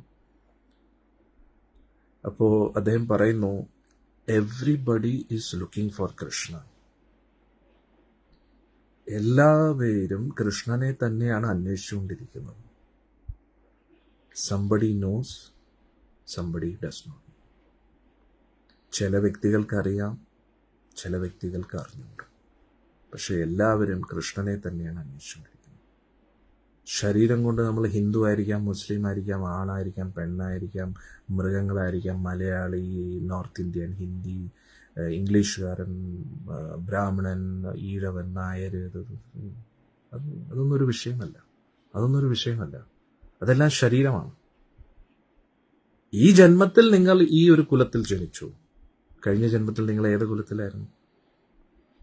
ഈ ജന്മത്തിൽ ശരീരം കൊണ്ട് നമ്മൾ പല ജാതിയിലായിരിക്കാം, പല കുലത്തിലായിരിക്കാം, പല മതത്തിലായിരിക്കാം, പല സംസ്ഥാനത്തിലായിരിക്കാം. മനുഷ്യജന്മം ആയിരിക്കത്തില്ല. ക്ഷമിക്കണം, ഇന്റർനെറ്റ് പോയത്. പക്ഷെ ആത്മാവെന്ന് പറയുന്ന ഒരു സംഭവം ഉണ്ടല്ലോ, അതായത് നിങ്ങളുടെ യഥാർത്ഥ അസ്തിത്വം, നിങ്ങളുടെ യഥാർത്ഥ വ്യക്തിത്വം, അത് ഉറപ്പായിട്ടും ഗോലോകത്തിൽ നിന്നാണ് വരുന്നത്. അതുകൊണ്ടാണ് നിങ്ങൾ ഭഗവാന്റെ തിരുനാമം ജപിക്കുമ്പോൾ ഹരേ കൃഷ്ണ കൃഷ്ണ കൃഷ്ണ ഹരേ ഹരേ, ഹരേ രാം രാം രാം ഹരേ ഹരേ, ഈ ഒരു മന്ത്രം ജപിക്കുമ്പോൾ നിങ്ങൾക്ക് ലഭിക്കുന്ന ഒരു സംതൃപ്തി, ആനന്ദം. കാരണം നിങ്ങൾ കാണാൻ ആഗ്രഹിക്കുന്ന, കേൾക്കാൻ ആഗ്രഹിക്കുന്ന, സ്പർശിക്കാൻ ആഗ്രഹിക്കുന്ന അതേ ഗുരുവായൂരപ്പനുമായിട്ട് നിങ്ങൾക്കൊരു കണക്ട്, അത് നമ്മൾ അനുഭവിക്കുകയാണ്. കൽമഷാപഹം, അതായത് ആ ഭഗവാന്റെ തിരുനാമം ജപിക്കുമ്പോഴും ഭഗവാന്റെ ലീലകൾ ശ്രവിക്കുമ്പോഴും നമുക്കൊരു ആനന്ദവും സംതൃപ്തിയാണ്. അതെന്തുകൊണ്ട് നമുക്ക് കിട്ടുന്നു? കാരണം ആത്മാവ് കൊതിക്കുന്ന ആ കൃഷ്ണനുമായിട്ടൊരു കണക്ഷൻ വിത്ത് കൃഷ്ണ. കൃഷ്ണനാകുന്ന ആ ടവറുമായിട്ട് നമ്മൾ കണക്റ്റഡ് ആവുകയാണ്. ആ കൃഷ്ണന്റെ കവറേജിൽ നമ്മൾ ഇരിക്കുമ്പോൾ ഉണ്ടല്ലോ, നമുക്ക് ലഭിക്കുന്ന ഒരു സന്തോഷം അതിൽ പരം ഒന്നുമില്ല. കൃഷ്ണന്റെ ആ ഒരു കവറേജ് ടവർ, അതിൻ്റെ ഉള്ളിലേക്ക് നമ്മൾ പ്രവേശിക്കുമ്പോൾ നമുക്ക് ഭഗവാനുമായിട്ടൊരു കണക്ഷൻ കിട്ടും. അപ്പോൾ നമുക്ക് പൂർണ്ണമായിട്ടും ഭഗവാനെ കാണാൻ പറ്റുന്നില്ലെങ്കിലും ഭഗവാന്റെ ഒരു സ്പർശനം നമ്മൾ അനുഭവിച്ചറിയുക. അപ്പോൾ എന്തു പറ്റും? എത്രയോ ജന്മങ്ങളായിട്ട് കൊതിച്ചിരിക്കുന്ന ആ ഒരു അതൃപ്തി നമുക്ക് തൃപ്തിപ്പെടുകയാണ്. അതായത് സമുദ്രത്തിൽ നിന്ന് ഒരു മത്സ്യത്തെ പുറത്തെടുത്തിട്ട് ആ മത്സ്യത്തിന് ഇനി എന്തൊക്കെ കൊടുത്താലും ആ മത്സ്യത്തിന് തൃപ്തി വരില്ല. തിരിച്ചാ സമുദ്രത്തിലേക്ക് പോവുക എന്നതാണ്. പക്ഷെ ഒരു പാത്രത്തിൽ ആ സമുദ്രത്തിന്റെ കുറച്ച് ജലം എടുത്തു കഴിഞ്ഞാൽ അതിലേക്ക് ഇടുമ്പോൾ എന്തായിരിക്കും? ആ ഒരു സമാധാനം കിട്ടും. അതേപോലെയാണ് നമ്മൾ ഗോലോകത്ത് എത്തിയില്ലെങ്കിലും ഗോലോകത്തിൽ ഇരിക്കുന്നത് പോലെയാണ് ഭഗവാന്റെ സേവനം ചെയ്യുമ്പോൾ. ഹരേകൃഷ്ണ മന്ത്രം ജപിക്കുമ്പോൾ, ഗുരു പരമ്പര നിർദ്ദേശങ്ങളനുസരിച്ച് ഭഗവാന്റെ സേവനം ചെയ്യുമ്പോൾ ഗോലോകത്ത് നമ്മൾ എത്തിയില്ലെങ്കിലും എത്തിയതിന് തുല്യമാണ്.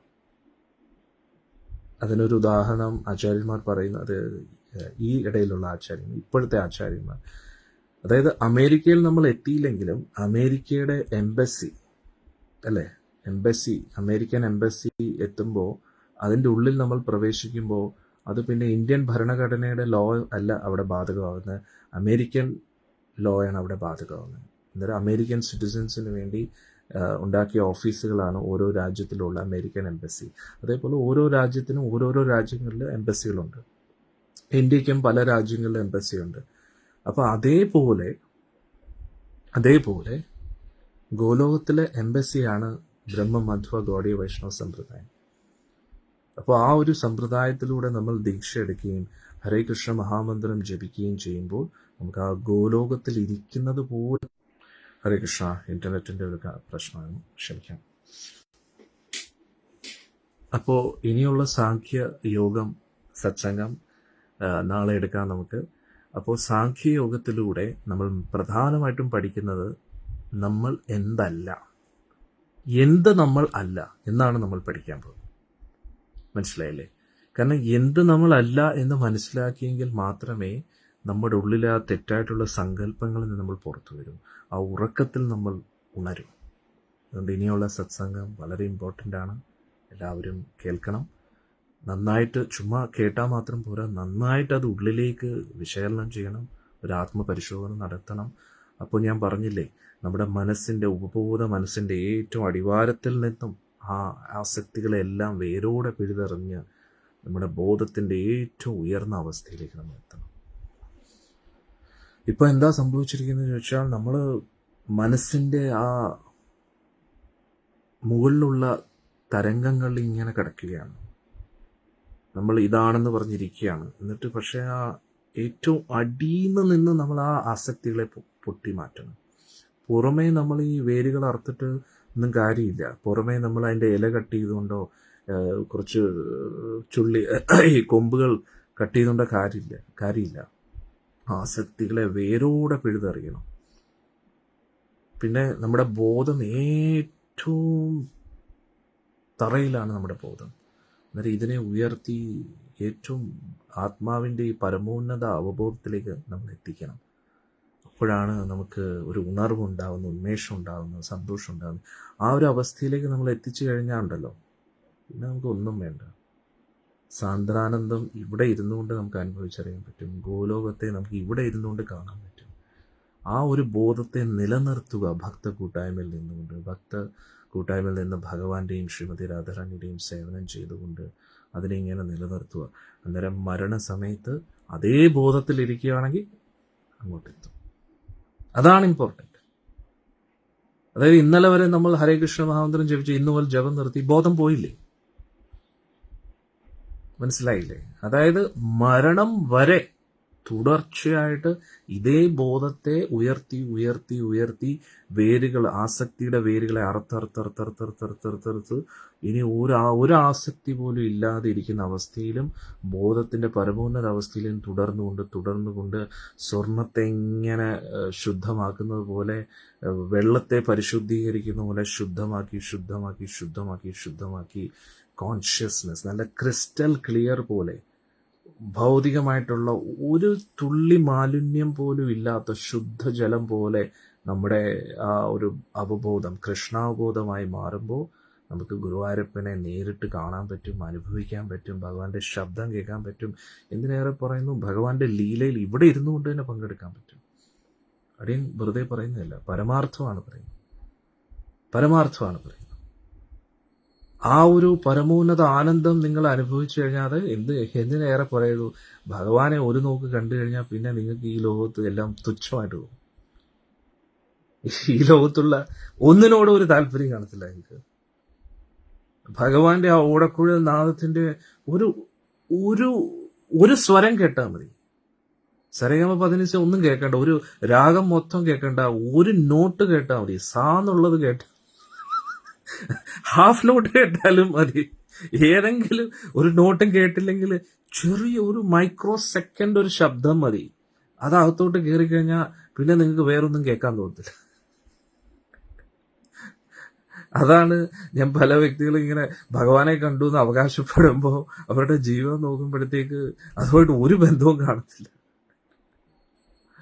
ഭഗവാനെ ഒരു പ്രാവശ്യം കണ്ടു കഴിഞ്ഞാൽ പിന്നെ ഈ ലോകത്തിനോട് ഒന്നിനോട് നമുക്ക് താല്പര്യം കാണത്തില്ല. ഭഗവാന്റെ ആ ഓടക്കുഴൽ നാദം അത് ഭഗവാന്റെ ശ്വാസമാണ്. ഭഗവാന്റെ അധരപത്മങ്ങളിൽ നിന്ന് വരുന്ന ഗോപികമാർ കൊതിക്കുന്ന ആ ഒരു ശബ്ദമാണ്. ഭഗവാന്റെ അധരപത്മങ്ങളിൽ നിന്ന് വരുന്ന ആ രസവും കൂടെ അതിനകത്ത് മിക്സ് ചെയ്തിട്ടുണ്ട്. ആ രസം തൊടുമ്പോഴാണല്ലോ പ്രസാദത്തിന് ഇത്രയും രുചി. കാരണം എത്ര മനോഹരമായിട്ട് നമ്മൾ ഭക്ഷണം പാചകം ചെയ്താലും കൂട്ടൊക്കെ റെഡിയാണെങ്കിലും ആ ഭഗവാന്റെ ചുണ്ടും ഭഗവാന്റെ നാവും അതിൽ സ്പർശിക്കുമ്പോഴാണ് എന്തുവാ അത് അടിപൊളിയാകുന്നത്. അന്നേരം ആ ഒരു രസത്തെയാണ് ഗോപികമാരെല്ലാരും കൊതിച്ചിരിക്കുന്നത്. അന്നേരം അതും കൂടെ ചേർത്തിട്ടാണ് ഓടക്കുഴൽ നാദം ഇങ്ങനെ വരുന്നത്. അപ്പോ അതിന്റെ ഒരു ചെറിയ ഒരു ശബ്ദം ചെവിക്കകത്തോട്ട് കയറിയാൽ മതി. പിന്നെ നമുക്ക് ഈ ലോകത്തിൽ വേറൊരു ശബ്ദം ഇത് എനിക്കിതൊന്നും കേൾക്കണ്ട, ഇതൊന്നും എനിക്ക് അതാണ് കേൾക്കേണ്ടത്. അപ്പൊ അത് നമ്മൾ കേട്ടിട്ടുണ്ട്. അതുകൊണ്ട് ആത്മാവിനറിയാം. അതുകൊണ്ടാണ് ഈ ലോകത്തുള്ള എന്തൊക്കെ കിട്ടിയാലും നമുക്ക് തൃപ്തി വരാത്തത്. നമ്മൾ പല പല സംഗീതം കേൾക്കുന്നുണ്ട്, പക്ഷേ ആ ഓടക്കുഴൽ നാദത്തിന്റെ അടുത്ത് വരുന്നില്ല. അതുകൊണ്ടാണ് ഒരു മടുപ്പ്. പല പല സുന്ദരമായിട്ടുള്ള കാഴ്ചകൾ കാണുന്നു, പക്ഷെ ഭഗവാന്റെ രൂപമായിട്ട് എത്തുമ്പോൾ ആവുന്നില്ല, ഒരു മാച്ചിങ് ആവുന്നില്ല. അതുകൊണ്ടാണ് അതൃപ്തി വരുന്നത്. ഇനി ഭഗവാനെ കണ്ടാലോ എന്നാലും അതൃപ്തരായി, കാരണം എത്ര കണ്ടാലും മതി. അതുകൊണ്ടാണ് മേൽപ്പത്തൂർ നാരായണ ഭട്ടതിരിപ്പാട് പറയുന്നത്, ഈ ലോകത്തിൽ ഏറ്റവും മനോഹരമായിട്ടുള്ളത് എന്താണോ അതിൽ വെച്ചും ഏറ്റവും മനോഹരവും അതിനെക്കാട്ടി മനോഹരവും രോമാഞ്ചം നൽകുന്ന വസ്തു, രോമാഞ്ചകരമായിട്ടുള്ളത് എന്തൊക്കെയാണോ അതിൽ വെച്ച് ഏറ്റവും രോമാഞ്ചകരം അങ്ങനെ അങ്ങനെ കുറെ ഇങ്ങനെ പറഞ്ഞുകൊണ്ടിരിക്കും. മേൽപ്പത്തൂരിനെ എന്ത് പറയണം, നമിക്കുന്നു. അദ്ദേഹത്തിന്റെ ആ ഒരു കാവ്യം ഉണ്ടല്ലോ, നമ്മൾ ആ ശ്ലോകങ്ങൾ, കട്ടി ശ്ലോകങ്ങൾ എന്നാണ് ചിന്തിക്കുന്നത്. പക്ഷെ നമ്മുടെ ഭാഷ അത് ഇന്ന് ആരും ഇല്ല അങ്ങനെ. അതായത് നമ്മൾ സംസ്കൃതം ഇത് എന്നൊക്കെ സംസാരിക്കുന്നുണ്ടെങ്കിൽ അതല്ല ഒറിജിനലി. അതായത് നമ്മൾ ഈ തനി നാടൻ ഭാഷയിൽ ഭഗവാനെ കുറിച്ച് കേൾക്കുമ്പോൾ എങ്ങനെ ഇരിക്കും, ഭയങ്കര രസമല്ലേ അത്. എന്തു പറയുന്ന ഈ അച്ചടിപ്പ് ഭാഷയിലല്ല, നമ്മുടെ തനി നാടൻ ഭാഷയിൽ ഗുരുവായൂരപ്പനെ കുറിച്ച് കേൾക്കുമ്പോൾ, അതായത് ഉദാഹരണത്തിന് കൃഷ്ണ കൃഷ്ണ കൃഷ്ണ രാധ കാമുക അങ്ങനെയൊക്കെ കേൾക്കുമ്പോൾ നമുക്കൊരു രസം തോന്നത്തില്ലേ? അന്നേരം അതേപോലെ സംസ്കൃതത്തെ ശ്വാസമാക്കിയ വ്യക്തികൾ, അങ്ങനെയുള്ള വ്യക്തികൾക്ക് നാരായണി മനസ്സിലാവും, അതിന്റെ ഓരോ ശ്ലോകങ്ങളും. ഇപ്പോൾ അത് ഒരു ഇത് വെച്ചിട്ടങ്ങ് ഓളത്തിലങ്ങ് പാടുകയാണ് എല്ലാവരും. പക്ഷെ അതിന്റെ ആ രസമുണ്ടല്ലോ, അത് മേൽപ്പത്തൂരിന് മാത്രമേ അറിയൂ. മേൽപ്പത്തൂറും ഗുരുവായൂരപ്പനും മാത്രമേ അറിയൂ. വേറെ ആർക്കും മനസ്സിലാവത്തില്ല, വേറെ ആർക്കും മനസ്സിലാവത്തില്ല. സത്യം, നാരായണി എന്ന് പറഞ്ഞു കഴിഞ്ഞാൽ ആർക്കും മനസ്സിലാക്കാൻ പറ്റാത്തൊരു കാവ്യമാണ് അത്. മേൽപ്പത്തൂരിന്റെ ആ ഒരു ലവ് ലെറ്ററാണ് ഗുരുവായൂരപ്പനുടെ. അതായത് ഒരു കാമുകന് ലെറ്റർ എഴുതുമ്പോൾ എന്തുകൊണ്ട് അത് കാമുകനും മാത്രം അറിയാവുന്ന ഒരു ഭാഷയാണ് അല്ലേ? അന്നേരം അതേപോലെയാണ് മേൽപ്പത്തൂർ എഴുതിയത്. അത് വേറെ ആർക്കും മനസ്സിലാക്കാൻ പറ്റത്തില്ല. അന്നേരം അതിന്റെ ഒരു രസമുണ്ടല്ലോ അതിനകത്ത് ഇരിക്കുന്ന ഒരു എന്താ ഞാൻ പറയും, ഒന്നും വാക്കുകളില്ല. അത് മേൽപ്പത്തൂറിനും ഗുരുവായൂരപ്പനും മാത്രമേ അറിയൂ. അപ്പോൾ അടിയൻ പറയുന്നത്, നമ്മൾ ആ ഒരു ആ ഒരു ഡെപ്തിലേക്ക് കൃഷ്ണനെ സ്നേഹിക്കുമ്പോഴാണ് അത് അടിപൊളിയാണ്. ഇപ്പോൾ നമ്മൾ എങ്ങോട്ട് ഇറങ്ങുന്നില്ലല്ലോ, കൃഷ്ണഭക്തിയിൽ ഇറങ്ങുന്നില്ല. നമ്മൾ പുറമെ കൃഷ്ണനെ ഉപയോഗിച്ചുകൊണ്ടിരിക്കുകയാണ്, ഭഗവാന്റെ അനുഗ്രഹങ്ങൾ ഉപയോഗിച്ചുകൊണ്ടിരിക്കുകയാണ്. എന്തിനു വേണ്ടി? നമ്മുടേതായിട്ടുള്ള കാര്യങ്ങൾ നടക്കാൻ വേണ്ടി. എനിക്ക് അത്രയും നല്ലതാണ് നിങ്ങൾ തന്നെ. കാരണം ഭക്തി പ്രേമഭക്തി കൊടുത്തു കഴിഞ്ഞാൽ പിന്നെ എന്തു പറയും, ഭഗവാൻ അവരുടെ വശത്താവും. അതാണ് ആചാര്യന്മാർ പറയുന്നത്. ഭഗവാൻ എല്ലാം കൊടുക്കും, സമ്പത്ത്, പേര്, പ്രശസ്തി, അംഗീകാരം എല്ലാം കൊടുക്കും. ഭഗവാൻ ഭക്തി മാത്രം കൊടുക്കത്തില്ല. ഭഗവാൻ ഭക്തി കൊടുത്തു കഴിഞ്ഞാൽ അത് ഭഗവാനെ കൊടുക്കുന്നതിന് തുല്യമാണ്. കൃഷ്ണഭക്തി കൊടുത്തോ പിന്നെ കൃഷ്ണ അവരുടെ കൂട്ടത്തിലായി.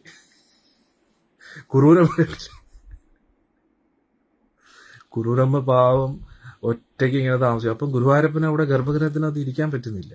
അതുകൊണ്ട് എപ്പോഴും കുറൂരില്ലത്തേക്ക് ഓടുന്നുള്ളതാണ്. അതാണ്. അന്നേരം ഭക്തി കൊടുത്തോ പിന്നെ ഗുരുവായൂരപ്പൻ അവരുടെ കൂട്ടത്തിലായി. അതുകൊണ്ട് ഭക്തി മാത്രം ഗുരുവായൂരപ്പൻ കൊടുക്കത്തില്ല, ബാക്കിയെല്ലാം പുല്ല് പോലെ കൊടുക്കും.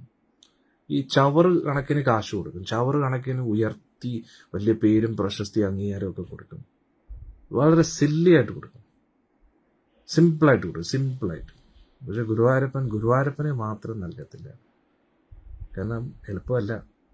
പക്ഷെ ഏറ്റവും വലിയ നിധി എന്താ? ഗുരുവായൂരപ്പനാണ്. അന്നേരം മിക്ക ആൾക്കാരും ഗുരുവായൂർ വരുന്നത് ദുര്യോധനെ പോലെയാണ്. അർജുനെ പോലെ വരുന്ന ആൾക്കാർ വളരെ കുറവാണ്. ഇനി അർജുനെ പോലുള്ള ആൾക്കാരാണെങ്കിൽ ഭഗവാൻ പരീക്ഷിക്കും. എന്തിനു വേണ്ടി? എന്നെ തന്നെയാണോ നിങ്ങൾ അന്വേഷിക്കുന്നത്, അതോ നിങ്ങൾ യഥാർത്ഥത്തിൽ അർജുന്റെ വേഷത്തിൽ വന്ന ദുര്യോധനാണോ എന്ന് ഭഗവാൻ നന്നായിട്ട് പരീക്ഷിക്കും. നമ്മൾ യഥാർത്ഥത്തിൽ ഭഗവാനെയാണോ ആഗ്രഹിക്കുന്നത്, അതോ ഭഗവാന്റെ ശക്തികളെയും ഐശ്വര്യത്തെയാണോ? അപ്പം ഭഗവാൻ മായാദേവിയെ കൊണ്ട് ഇങ്ങനെ പരീക്ഷിച്ച് ഇവന് ശക്തിയും പേരും പ്രശസ്തിയൊക്കെ വേണം, ഓക്കെ അതും കൊടുത്തേക്കാം, എന്നെയല്ലല്ലോ ഇവന് വേണ്ടത്, അപ്പൊ പിന്നെ അത് കൊടുത്തേക്കാം, ഇത്രയേ ഉള്ളൂ. അതുകൊണ്ട് ദുര്യോധൻ വളരെ ഹാപ്പി ആയിരിക്കും. ദുര്യോധന്റെ വേഷത്തിൽ വരുന്ന അർജുനന്മാർക്ക് പണി കിട്ടും.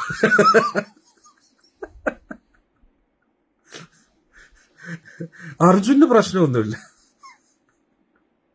അതുകൊണ്ട് നമ്മൾ ആരാണെന്ന് നമ്മൾ തീരുമാനിക്കും.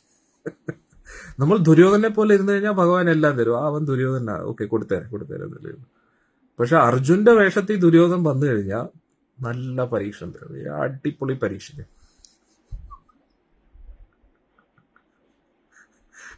അപ്പൊ നമ്മുടെ അവസ്ഥ അതാണ്. നമ്മൾ അർജുനാണെന്ന് കരുതുന്നു, പക്ഷെ ഉള്ളില് ദുര്യോധന്റെ അവബോധം.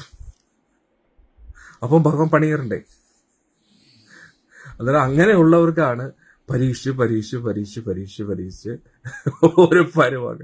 അപ്പോ പരീക്ഷിച്ച് നമ്മൾ ഏതെങ്കിലും ഒരറ്റത്തേക്ക് വീഴും. ഒന്നുകിൽ അർജുനാവും, അല്ലെങ്കിൽ പിന്നെ ദുര്യോധനാവും. ഉറപ്പ്.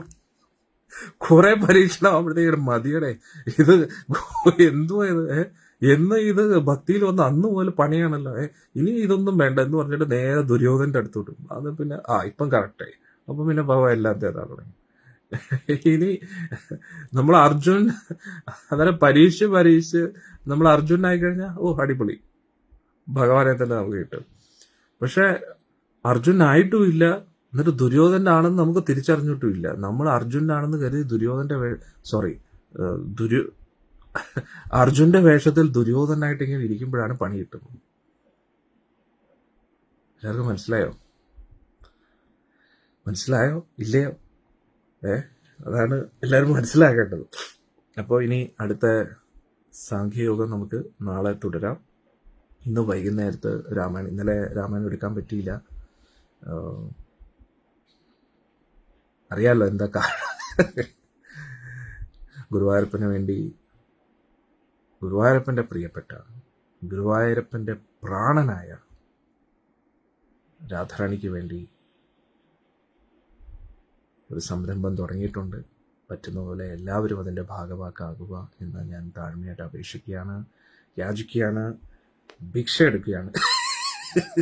എനിക്ക് വേണ്ടിയല്ല ചോദിക്കുന്നത്, നിങ്ങളുടെ പ്രിയപ്പെട്ട ഗുരുവായൂരപ്പന് വേണ്ടി, നിങ്ങളുടെ പ്രിയപ്പെട്ട രാധാറാണിക്ക് വേണ്ടി ചോദിക്കുകയാണ്. ഒരിക്കൽ അത് റെഡിയായി കഴിഞ്ഞാൽ പിന്നെ നാണക്കേടാണ് കേട്ടോ. അയ്യോ എനിക്കൊന്നും ചെയ്യാൻ പറ്റിയില്ലല്ലോ എന്നൊരു കുറ്റബോധം പിന്നെ ഉണ്ടാക്കിയിട്ട് കാര്യമില്ല. ആരൊക്കെയാണോ ഇതിന്റെ ഭാഗമാകുന്നത് 100%, കുറെ ഫ്രോഡ് ആൾക്കാർ കാണും, ഫ്രോഡ് സ്വാമിമാർ കാണും. ഞാൻ ഫ്രോഡ് അല്ലെന്ന് എനിക്കൊരു വിശ്വാസമുണ്ട്. നിങ്ങളുടെ ഉള്ളിൽ എന്നെ കുറിച്ച് എന്താ ധാരണയെന്ന് എനിക്ക് അറിഞ്ഞുകൂടാ. പക്ഷെ എന്നെ സംബന്ധിച്ചിടത്തോളം എന്നെ കുറിച്ച് എനിക്ക് നല്ല അഭിപ്രായം. അത് എല്ലാവരെ കുറിച്ചും അവരവർക്ക് നല്ല അഭിപ്രായമായിരിക്കും. പക്ഷെ ഗുരുവായൂരപ്പന് ഇഷ്ടമല്ലാത്ത എന്തെങ്കിലും ഞാൻ ചെയ്യുന്നുണ്ടെന്ന് എനിക്ക് തോന്നുന്നില്ല. അങ്ങനെ ചെയ്യുവാണെങ്കിൽ അടിയന് ഇത്രയും ഭഗവാനെ കുറിച്ച് പറയാനുള്ള അവസരം ഗുരുപരമ്പരയിലൂടെ ലഭിക്കത്തില്ല. ഗുരുവായൂരപ്പന്റെയും കാരുണ്യം, ഗുരുവായൂരപ്പന്റെയും ഗുരുപരമ്പരയുടെയും കാരുണ്യം കൊണ്ടാണ് അടിയൻ ഈ ഒരു മാർഗത്തിൽ വന്നതും. അന്നേരം എനിക്ക് എൻ്റെ ഗുരുപരമ്പരയോട് ഒരുപാട് കടപ്പാടുണ്ട്. അപ്പോൾ രാധാറാണിക്ക് വേണ്ടേ ഗുരുവായൂർ, നമ്മൾ ഗുരുവായൂരപ്പ രാധാകാന്ത, രാധാകാമുക എന്നൊക്കെ പറയുന്നു. പക്ഷേ കേരളത്തിൽ ഒരു ബർസാന വേണ്ടേ? അതും ഗുരുവായൂർ. കൃഷ്ണനെ ഏറ്റവും കൂടുതൽ ആരാധിക്കുന്ന കേരളദേശത്തിലെ ഗുരുവായൂർ എന്ന് പറയുന്ന ഒരു സ്ഥലത്ത് കൃഷ്ണന്റെ പ്രിയപ്പെട്ട രാധാറാണിക്ക് വേണ്ടി ഒരു സ്ഥലം വേണ്ടേ? അതില്ലെങ്കിൽ പിന്നെ നമ്മളൊക്കെ എന്ത് ഗുരുവായൂരപ്പ ഭക്തര്. അതുകൊണ്ട് എന്തായാലും അടിയനെ കൊണ്ട് പറ്റുന്ന, അടിയൻ എന്തൊക്കെ ചെയ്യാൻ പറ്റുന്നു, ഇനി അത് ഹരേ കൃഷ്ണ. ഇനി കിഡ്നി വിട്ടിട്ടാണെങ്കിൽ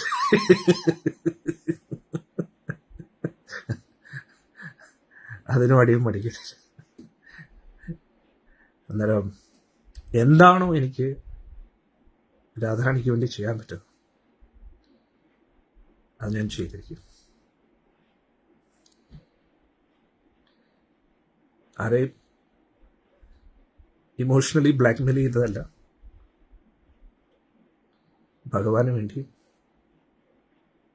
രാധാറാണിക്ക് വേണ്ടിയും നമ്മളിത് ചെയ്യാം. അതുകൊണ്ട് എന്തൊക്കെയാണോ ചെയ്യാൻ പറ്റുന്നത് അതൊക്കെ ഞാൻ ചെയ്യാൻ തീരുമാനിച്ചിരിക്കുകയാണ്. കാരണം നമ്മൾ ചെയ്താലും ഇല്ലെങ്കിലും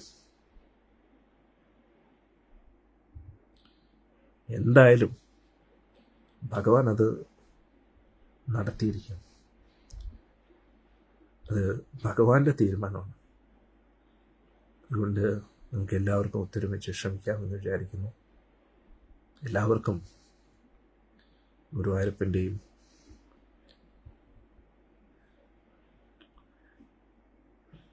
രാധാറാണിയുടെയും അനുഗ്രഹം ലഭിക്കട്ടെ എന്ന് പ്രാർത്ഥിക്കുന്നു.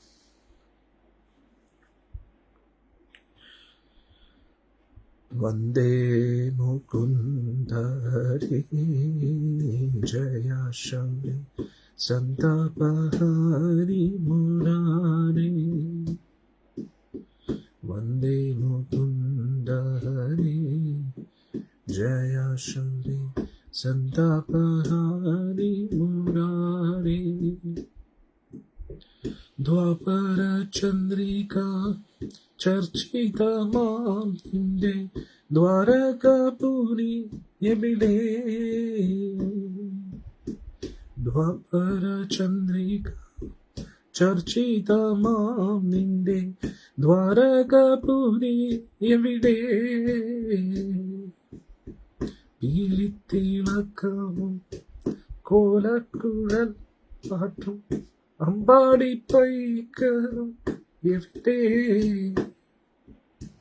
ക്രൂര നിഷാദ ശരം നീർ നെഞ്ചിലെന്നാത്മപ്രണാമം.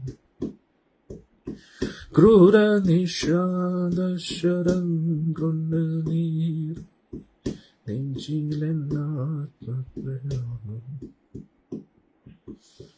പ്രേമസ്വരൂപന സ്നേഹസതീത്യന്റെ കാൽക്കലം കണ്ണീർ.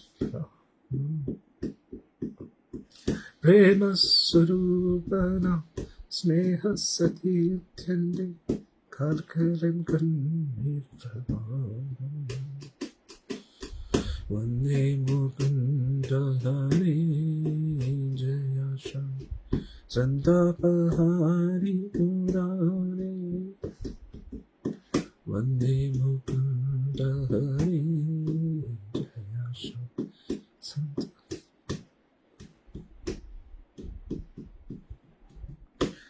ഹരേ കൃഷ്ണ. ഇനി നമുക്ക് വൈകുന്നേരത്തെ സത്സംഗത്തിൽ കാണാം. ഇന്ന് വന്ന എല്ലാവർക്കും ഗുരുവായൂരപ്പൻ്റെയും വിലാതറാണിയുടെ അനുഗ്രഹം കിട്ടട്ടെ പ്രാർത്ഥിക്കുന്നു. കൃപാജി കി ജയ, ഗുരു മഹാരാജ് കി ജയ. നിതായ് ഗൗർ പ്രേമാനന്ദേ.